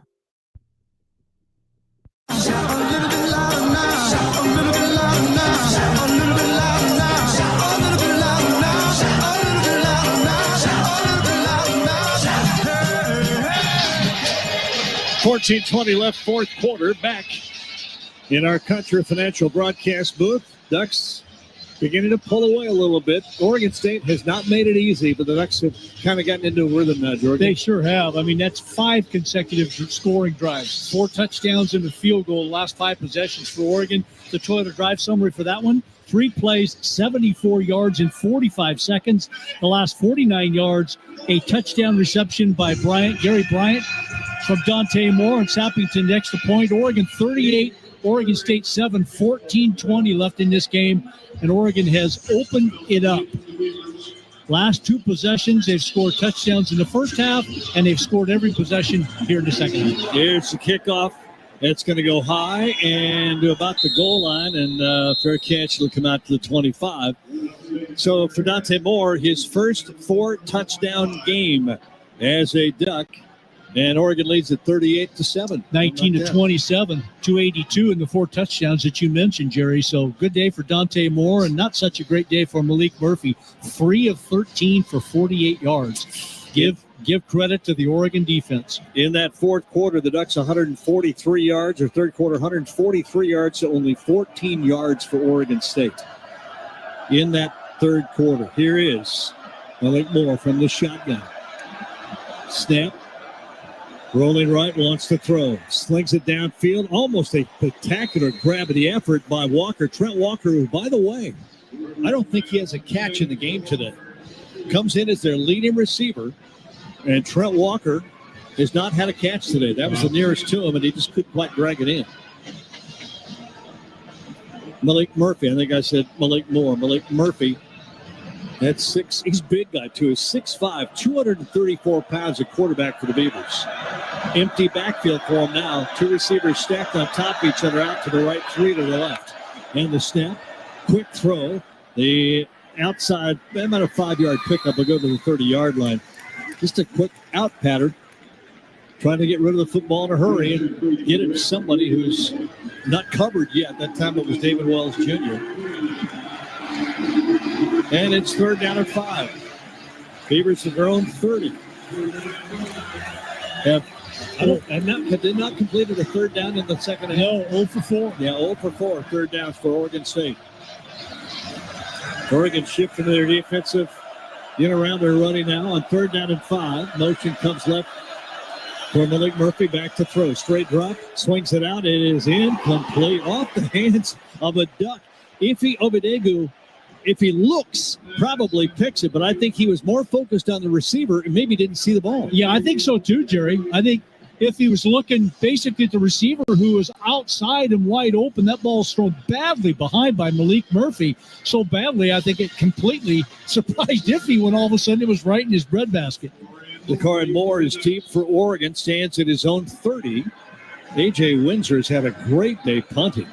Snap, foot into it, very, very high and deep. Moore backpedals to his 21, goes right, tries to get around one, does, 30, 35, and then they'll go out of bounds in front of the Beaver bench as he runs to his right. Oregon going to the east now, left to right here at Autzen Stadium. So 13-19 remaining here in the fourth quarter. A 38-7 Oregon lead. And the Ducks with another drive. They've had some long drives. By the way, on that punt, 49 yards and a 15-yard return. Oregon's scoring drives have been long in this game. That's why you're up. That's why you're up over 507 yards of total offense, and we're just barely into the fourth quarter because they've been long drives. You're right, Jerry. Yeah, gosh. We'll take a look at them in a moment. Here's Dante, two running backs beside him. Lamar to his right, and De'Aaron Hill's going to get the handoff going left. Gets outside, jumps a player, spins down and falls at the 48-yard line of Oregon. If he got tripped up. If he can stay up, he's gone. If he stays up, he's gone. Thought he was going to stay outside there and try to use his speed. But what was really nice from an Oregon State standpoint is Jaheim Patterson cuts off the outside and made him cut back inside. Dante Moore with a snap, handed off. Hill again goes right and tumbles over to about the 47. He gets the first down easily. Oregon's scoring drives today have been 75 yards, 92 yards, 80 yards, 72 yards, 74 yards. The shortest, 59 yards. Wow. Some of them pretty time-consuming, too. Not that last one, but much of them have been. First down, Oregon at the Oregon State 47-yard line, almost squarely in the middle of the field, near that big yellow O here at Autzen. Moore, snap, back to throw. Straight drop, protection's good, downfield. Kind of threw away from Dakarian Moore, nowhere near him. And a flag down back at the 43 of Oregon, 44. Let's see what this penalty is. Holding offense, number 76, 10-yard penalty, first down. Not surprised. That flag normally in that position is a holding call, and I think Isaiah Worrell had him by the head. He had him by the helmet, was just wrapped him up. Downstairs, Dusty Hara, Toyota sideline. Mike, kind of a maybe game-ending drive here if Oregon can get it done. Absolutely, and up 38-7 right now with 12:15 to play, and you see with the starters still in the game that they're gonna get used to playing four quarters because we haven't seen really Dante Moore in the fourth quarter. Even last week, Luke Moga got most of that fourth quarter run. Here it is, 1st and 20 now. Quick screen pass out to the left and trying to get it up. Just not much there. They tried to get the screen, and It just didn't. I don't know what to say about it. A little bit of sloppiness in the backfield. Yeah, that's too. what I'm looking for. Yeah, sloppiness. Gary Brown Jr. with a catch, but there was no blocking. There was nothing there. And Jay Harris and Corian Moore ran into each other. 3 receivers out to the right, 2 of them almost stacked on each other. And now motion goes Johnson back to the formation. And that great block by Johnson. Downfield throw and a catch and out of bounds. I think they're going to get a block in the back by Jamari Johnson. I'm not sure it was. I didn't think I think it's the only play that Jamari Johnson can make. Otherwise, it looks like Dante Moore is going to get sacked. But as the defender turned into him, he hit him from the side. Illegal block in the back. Offense, number 9. 10-yard penalty. 2nd down. You know what bothers me about that is it's in the backfield. It's not downfield. It's in the backfield. It's the only choice that can be made there. It's the only choice that Jamari Johnson has is to be able to push the guy who's coming in hard from the side to be able to get him down. He did get him in the back. I get it. Oregon's 3rd penalty today. Oregon State with only 2 penalties, and that penalty will take the Ducks back to 2nd down over again, but 2nd and 27 now. Actually, Oregon's 4th penalty of the game. So 2nd and 27, they're back at their own 36. Need to get to the Beaver 37. 2nd and 27. Snap, back to throw. Dante wants to go deep, and miscommunication between DeCorian Moore and Dante Moore. Dante thought he was going deep. DeCorian cut that pattern off about 15, 20 yards, and the ball was thrown way downfield. Can't tell if DeCorian's tired or he kind of patted himself on the helmet right after that play, like he didn't have the stamina or even the breathability to be able to get down the field. No, and it might have been, hey, that's on me. That was on me. The communication, you don't know. Still 3rd down and long, 3rd and 27. Dante. 2 wideouts to his right. And Harris up the middle. Harris, nice little run, spins to the 45, but way short of the 1st down. And it'll be 4th down, and Oregon will have to punt it away. 3rd and 27, and the Ducks try to run. Beavers ready for it, give up a few yards, but not enough, and the Ducks will bring in their 2nd punt of the day, I believe. Well, when you shoot yourself in the foot a couple of times on this drive with a holding penalty and then a block in the back, they were behind the chains the whole time and weren't ever able to get themselves into a 3rd or a 2nd and makeable type of situation. James Ferguson Reynolds. First name James Ferguson Reynolds, the hyphenated last name. He runs and punts. This one a low line drive that skitters at the 10, scoots inside the 5, and will die at the 4. Let me show you how to do this. It's just textbook perfect punt. 51 yards, no return. It looked like Dusty Harrod down there punting that ball. I've seen him do that. That was a wedge. That was a Dusty Harrod wedge right there. That was a great punt. So the Beavers in the shadow of their own goalpost now at their own 4-yard line when we come back. 38-7. Oregon with the lead. We'll be back in our Country Financial broadcast booth after we let you hear all of this on the Oregon Sports Network from Learfield. When life blindsides you with an injury, you need a team that's tough. For over 30 years, Morgan & Morgan has been fighting for the people. This season, we're proud to partner with Oregon Athletics. Because whether it's on the field or in the courtroom, we're both determined to do what it takes to win. Morgan & Morgan, proud partner of Oregon Athletics. Injured? Dial pound law. Morgan & Morgan, 10150 Southwest 6th Avenue, Portland. Prior results do not guarantee a similar outcome.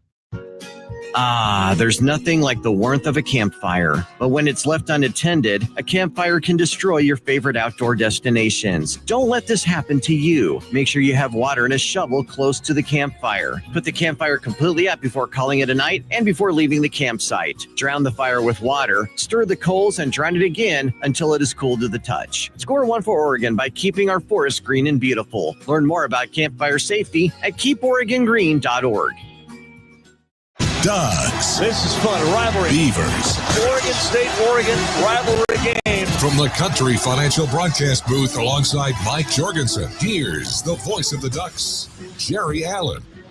Thank you. 38-7 Oregon with the lead. 10-19 remaining here in this fourth quarter. Duck football brought to you by Safeway, the official grocery partner of the Oregon Ducks. Stop by Safeway to play the Score Big sweepstakes and enter for a chance to win great prizes such as duck gear or season tickets.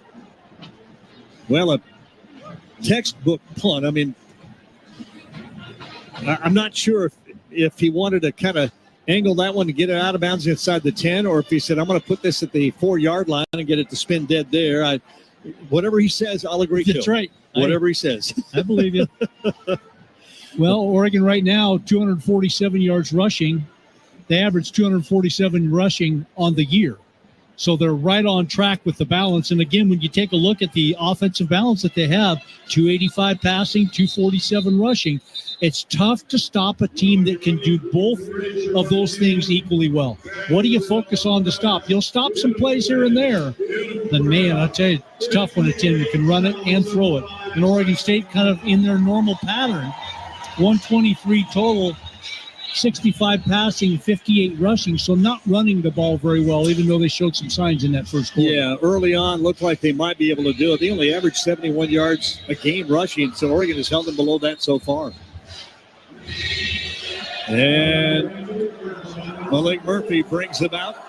A shotgun pistol look, running back right straight behind him. Two receivers out to right. Just going to hand it off and up the middle. Nice hole across the 9 to the 10-yard line, maybe a little beyond that. Carnell Hatcher Jr., that's, I believe, his first carry of the ball game. 5'11", 214-pound redshirt freshman. He got 6, almost 7. It's called second down and 3. Just across the 10-yard line. Shotgun again for Murphy. Murphy running back to his right. And it's Hatcher again. Hatcher goes off right tackle. The pile will push him near the 13-yard line. He needed the 14-yard line for the first down. That was the line to gain. He'll be about where they're going to place the ball. Now they're going to give it to him. That's a first down. Well, they're not moving the chains, though. The ball is past the fort. Now they finally do move the chains. Thought that was a pretty generous spot, though. Who's complaining? 14-yard line, first down. David Wells way out to the right. David Wells Jr., the lone receiver there. Walker to the left. And the handoff again, right up the middle. They're just going to pound that ball. They'll go to about the 18-yard line. Pick up 4 on that. And it will be second down and 6. And Jerry Mixon is 6'2", 240-pound junior. Well, I'm not sure about Jerry Mixon. He doesn't have an interception yet. I mean, that's his thing. That's his thing, isn't it? If he gets one now, I'm going to say, wait a minute. Here's Murphy. Second down, pitch it right, running right. No, he faked the pitch right to play action. Now, nice throw. Caulfield the tight end. So Malik Murphy fakes the pitch right. I'm following the running back, and he came back, and Oregon didn't have anybody in the area. Bryce Caulfield, the tight end. 20, make that 33-yard line, 15 yards on that pass play from Murphy. 8:12 remaining, fourth quarter, 38-7, Oregon with the lead. The pistol formation look, Murphy. Shotgun quarterback. That's your junior.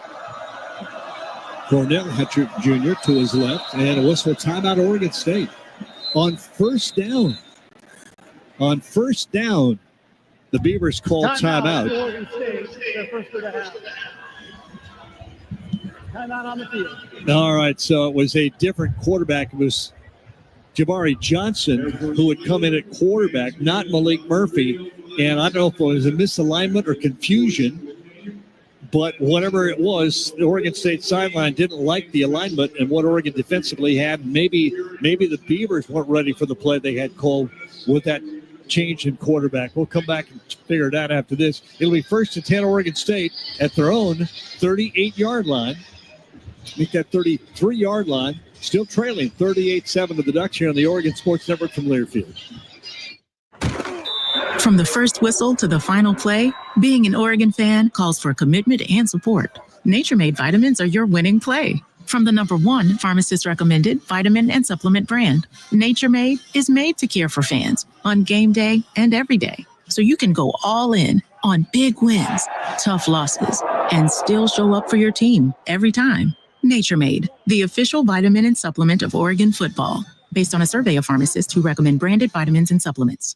If you are a fighter, Modelo is your reward. So listen close. You put up with a lot, but you always hold it down for your people. You are strong. You are fearless. You are the baddest on the block.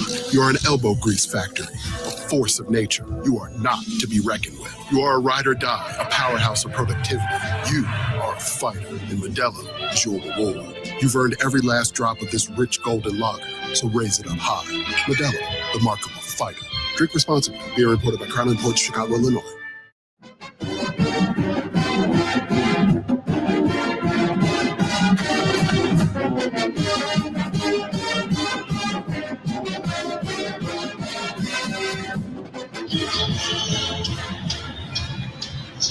Welcome back to Autzen, 38-7 here in our Country Financial broadcast booth, where Duck Football is brought to you by the Oregon State Rivalry, if you will, by our series partners, Pacific Source Health Plans, Toyota, Albertson Safeway, and First Interstate Bank.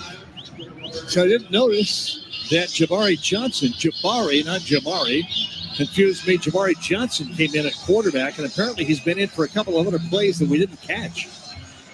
So earlier in the third, and let's see if he's still in there. The Beavers kind of switching things up a little bit. He's number 5, and he is in at quarterback. He's got behind him Anthony Hankerson and Jake Reichel, big fullback. Now they go each side of Johnson. I think Johnson can run it a little better. Johnson's going to hand it off. The ball came loose. It's free. Scooped and down. I thought Bear was going to scoop and then run, but he wanted to make sure he had the ball, so he just fell on it. Bear Alexander, the 6'3", 300-pound redshirt junior, the transfer from USC. Had a piece of candy on the turf and fell on it and said, "It's mine." It's a flat piece of candy now, I think, too. So, boy, did he ever. He just fell right on it and said, "I got it." Bango. And Oregon takes over with great field position. Just a bad exchange. Yeah. Jabari Johnson, and it looked like, I think it was Anthony Hankerson in there, stayed in just a little too long, and when he wanted to pull it back out or leave it, he did neither, and it was that in-betweener that put it on the ground. 7:53 remaining here in the fourth quarter. 38-7 Oregon with the ball on a fumble recovery at the Beaver 28-yard line, right hash. And this could be a handoff. Hughes, Mackay's going to get it up the middle, still at his feet. Will fight hard for 3 yards. And he's going to end up getting a lot more than that. He looked like he was going down at the 30, maybe the 26, then the 25, and he kept going, got all the way to the 23-yard line. Yeah, that second effort got him an extra 2 or 3 yards on that play when it looked like it was going to be maybe 1 to 2 yard gain. Became a 5-yard gain, just like that. So, second down and 5 from the Oregon State 23. Way out left goes Malik Benson. Casper to the right-hand side, the lone receiver out there. And DeCory Moore. Since Casper in motion, takes the pitch, throw the short pass to Hughes, and goes down the sideline, 5-10 inside. He didn't get it there, but he got close. Wow, a nice run by Mackay Hughes. Little fake pitch left, and then come back with a very quick pass to the right side to Mackay Hughes. Got a chance to show his open field elusiveness and speed down the sideline. Looked like he was going to get run out of bounds, and he stayed alive, and actually that little burst got him inside the 5-yard line to the 3, so nice catch and run there. You know, the Ducks on 6:45 on the clock in the fourth, 38-7, trying to tack on 7 more. As the Beavers try to figure out their defense. Trying to get enough guys in the ball game and the right guys. Dante Moore still looking to the sideline for the play that he wants. And here's that power run, Zach Grace. And now the Beavers are going to call timeout, or was it Oregon State? Timeout, Oregon. They're first of the half. Clock was running down. Dante was a little slow getting the player coming out with the play, and the clock was running down, and Oregon just says, we got the timeouts. Let's make sure what we're doing. So it'll be first and goal from the 3 as the Ducks will huddle up and the Beavers will huddle up. At 38-7 Oregon lead in the rivalry game. Ducks' first fumble recovery this year, by the way. John Lundquist on it with our numbers for us. And everything we give you, all the numbers, all the stats, 99.5% of them come from John. Okay, 99.5%. The 0.5% is the score I get off the scoreboard. Yeah. Okay, that's it. Otherwise, everything's from John. Johnny on the spot, boy. Duck football brought to you by Kohl's. The back-to-school styles that spoil them at prices that'll spoil you. Jeans and tees to sneakers and more means you can do it all without overdoing your budget. And you shop at Kohl's and Kohl's.com. Number 35 is now number 78. Okay, let's see where Janoris Wilson lines up this time. Dante Moore still in at quarterback. And Janoris to the right. He's an eligible receiver. Moore under center. Zach Grace, the fullback. Turns, hands it off. And Mekhi Hughes is going to go inside about that line of scrimmage. The 3-yard line. Maybe, no more. Just the 3-yard line. Second down and goal from the 3. Janoris Wilson stays in. They changed his number so he legally becomes not just an offensive lineman, but an eligible receiver. Now, did he switch back to the 70s? Nope, he's back in 78. Okay, there you go. Is that a tearaway jersey? Under center. Turn, hand it off again. Mekhi Hughes tackle at the 5. Well, a great job getting behind. Taji Hill got behind and then scraped down and got Hughes as he went by him right in the middle. Got his ankles trapped at the 5-yard line, didn't go any further. Well, this is more of a pride check for Oregon State. You don't want to just fold and give up another touchdown to make it 45-7. Right now, Oregon State's saying, guys, if you got any heart here, with which they know they do, you got to play all 3 of these downs as hard as you possibly can. Empty backfield now. 4 receivers all grouped out to the left, 1 to the right. Dante alone to the backfield. Snap, back to throw. Goes for the fade route, and that's a holding. Oh, they didn't call it. Oh, my. Casper was the intended receiver, and I thought he was being flat out held. Dusty here, our Toyota sideline Mike. Did I miss something there? I don't think you missed something. Yeah, they pulled on his right arm, and his right arm was being pinned down to his hip. It looked exactly like the play that Oklahoma State, almost in the exact same spot, which was called a pass interference just a couple of weeks ago. Is this go time here? Yeah, Oregon's going to go for it on 4th down. 4th down and goal from the 5-yard line. 3 receivers out to the left. Dante, Mekhi Hughes beside him. Cooper Perry motions to the right. And a whistle and a flag. And they didn't get the play off in time. That'll be a 5-yard penalty, and that'll be 4th and goal from the 10-yard line. That'll bring the field goal team on. Delay game, offense, number 5, 5-yard penalty, 4th down. So a win of sorts on the series for Oregon State.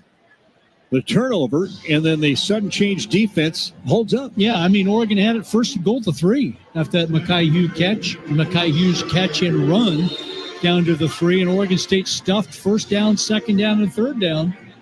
And Oregon kicking a field goal here.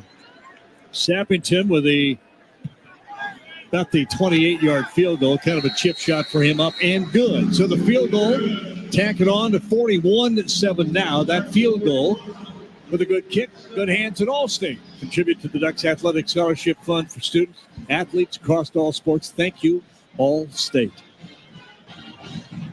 Dusty Hara down to the sideline, our Toyota sideline. Mike, you want 7. You want to get greedy. You want to make it more. But you give credit to Oregon State. They just didn't fold on that. Yeah, they didn't fold, and there was a little bit of a lack of urgency, from Oregon having to burn a timeout when after that long gain by Mekhi Hughes, right, to get down to the 3-yard line. They had to call a timeout right after that because play clock was winding down. It finishes with a time or a delay of game penalty on Dante Moore on that 4th down attempt that Oregon was going for, and just a little lack of urgency to get that thing in on Oregon's part as well. But Oregon State boned their back when the field got short. Dusty Hara, Toyota sideline Mike, 5:05 remaining, 41-7. If you're looking for little victories, that was a little victory there for Oregon State to be able to hold us to 3 instead of 7. So the Ducks a very short scoring drive after the turnover. We'll get it in a moment. Kickoff coming. Gage Herrick approaches the ball, foot into it. With the wind, it's going to go into the end zone and not come out So it leads to the 25-yard line. Well, the Toyota drive summary started because Bear Alexander was able to pounce on a fumble of Oregon State.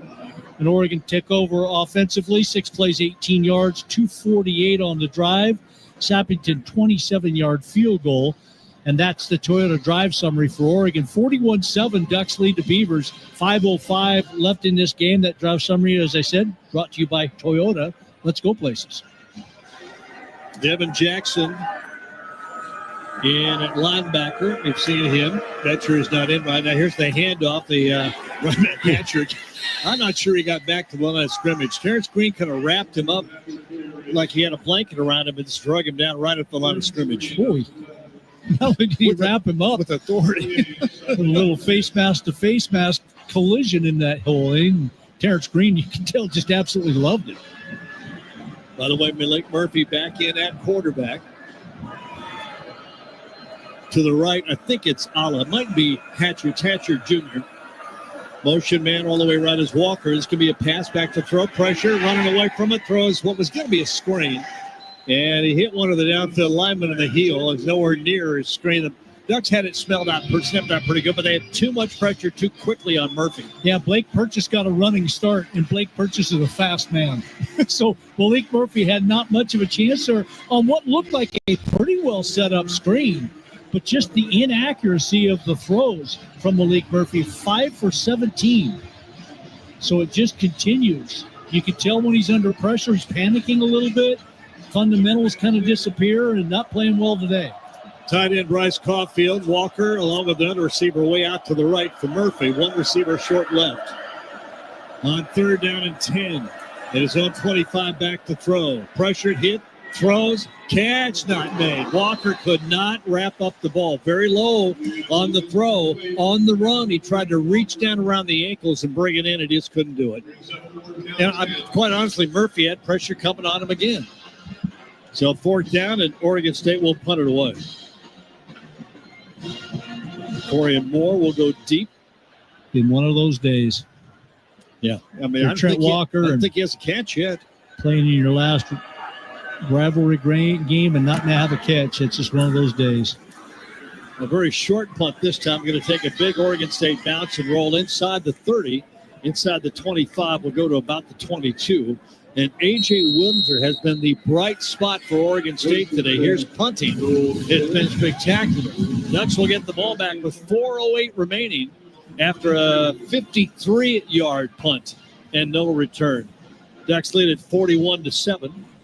Duck football brought to you by Ticketmaster. Duck fans, what's the best part of being a Duck game live? Seeing an entire stadium completely decked out in yellow and green. So let your True Colors show. Score tickets today at Ticketmaster, the official ticket marketplace of the Oregon Ducks. Brock Thomas will come in at quarterback for the Ducks. And Dijon Riggs, one of the running backs in the backfield. And Riggs will get the ball. Looking for something, not much there. Kind of jumps back and forth and gets pile driven back to about the 17, but he got forward motion to the 22. So basically a no gain play. Zach Grace in. A lot of new guys in the ball game right now with 3:49 and the clock continuing to move. Matthew Bedford is in. Kavika Rogers, Charlie Pickard, and Trent Ferguson in the game. Lots of guys getting a chance to play. In the rivalry game, there will be no rivalry game next year. They take a year off and then they'll re-engage. 3:29 left. Thomas, shotgun, handed off again. Riggs going to run right. Got some room. 30, the edge to the 40, and driven out of bounds in front of the Oregon State bench at the 43-yard line. They'll bucket to the 42. Good speed to get to the outside and up the sideline in front of the Oregon State bench. Nice play there. Well, nice job by Zach Grace helping to seal on that inside. There was just nobody could get outside to try to get to him. It will be first down on the run, 19 yards. Just under 3 minutes. The clock continues to move now at the Duck 42-yard line. A 41-7 Oregon lead. Way out to the left goes Kyle Casper. Wide receiver, two of them out to the left. Just going to be another handoff. Riggs again going to go up, cut it up, started to go outside, cut it back up to the 47-yard line. Like that cut. Always like it when guys go north-south. It looks like you want to keep bouncing it outside, and that's what oftentimes the really fast guys in high school do. They run for the sideline. They're faster than everybody. It's so tough to change that habit when you get to this level, when you've got to make that outside plant foot and then get up the field. But that's what they're taught. Every practice and every game is to get north-south, and that's exactly what Riggs did there for a nice game on first down. Coming up to the 2-minute warning, I'm not sure Oregon will run a play. They'll let that clock run, and we'll get the final 2 minutes of the rivalry game, 41-7. Oregon at the 2-minute warning here, 2-minute timeout, if you will, as we approach the end of this ball game with Oregon firmly in control, and we'll head to Penn State next week for a huge Big Ten matchup. Timeout on the field. We'll take it. Duck football. 41-7 on top. Approaching sunshine and blue skies and a nice post-game party coming up on the Oregon Sports Network from Learfield. You hear that? That's the sound of Pepsi Zero Sugar, the better tasting, more refreshing Zero Sugar Cola. Listen to that endless pour. Pure refreshment. If it sounds this good, just imagine how it tastes. Oh yeah, so good. Pepsi Zero Sugar. Let your taste decide. It's the little things that make us the happiest. The thermometer finally reading sweater weather. Your jack-o'-lantern somehow surviving all the way through the season. That email finding you cozy. That subtle hit of pumpkin and fall spice in your McCafe cup. Try our sweet fall drinks like pumpkin spice lattes, caramel frappes, and more at McDonald's. Price and participation may vary. Limited time only. Come on now, come on now. Come on now.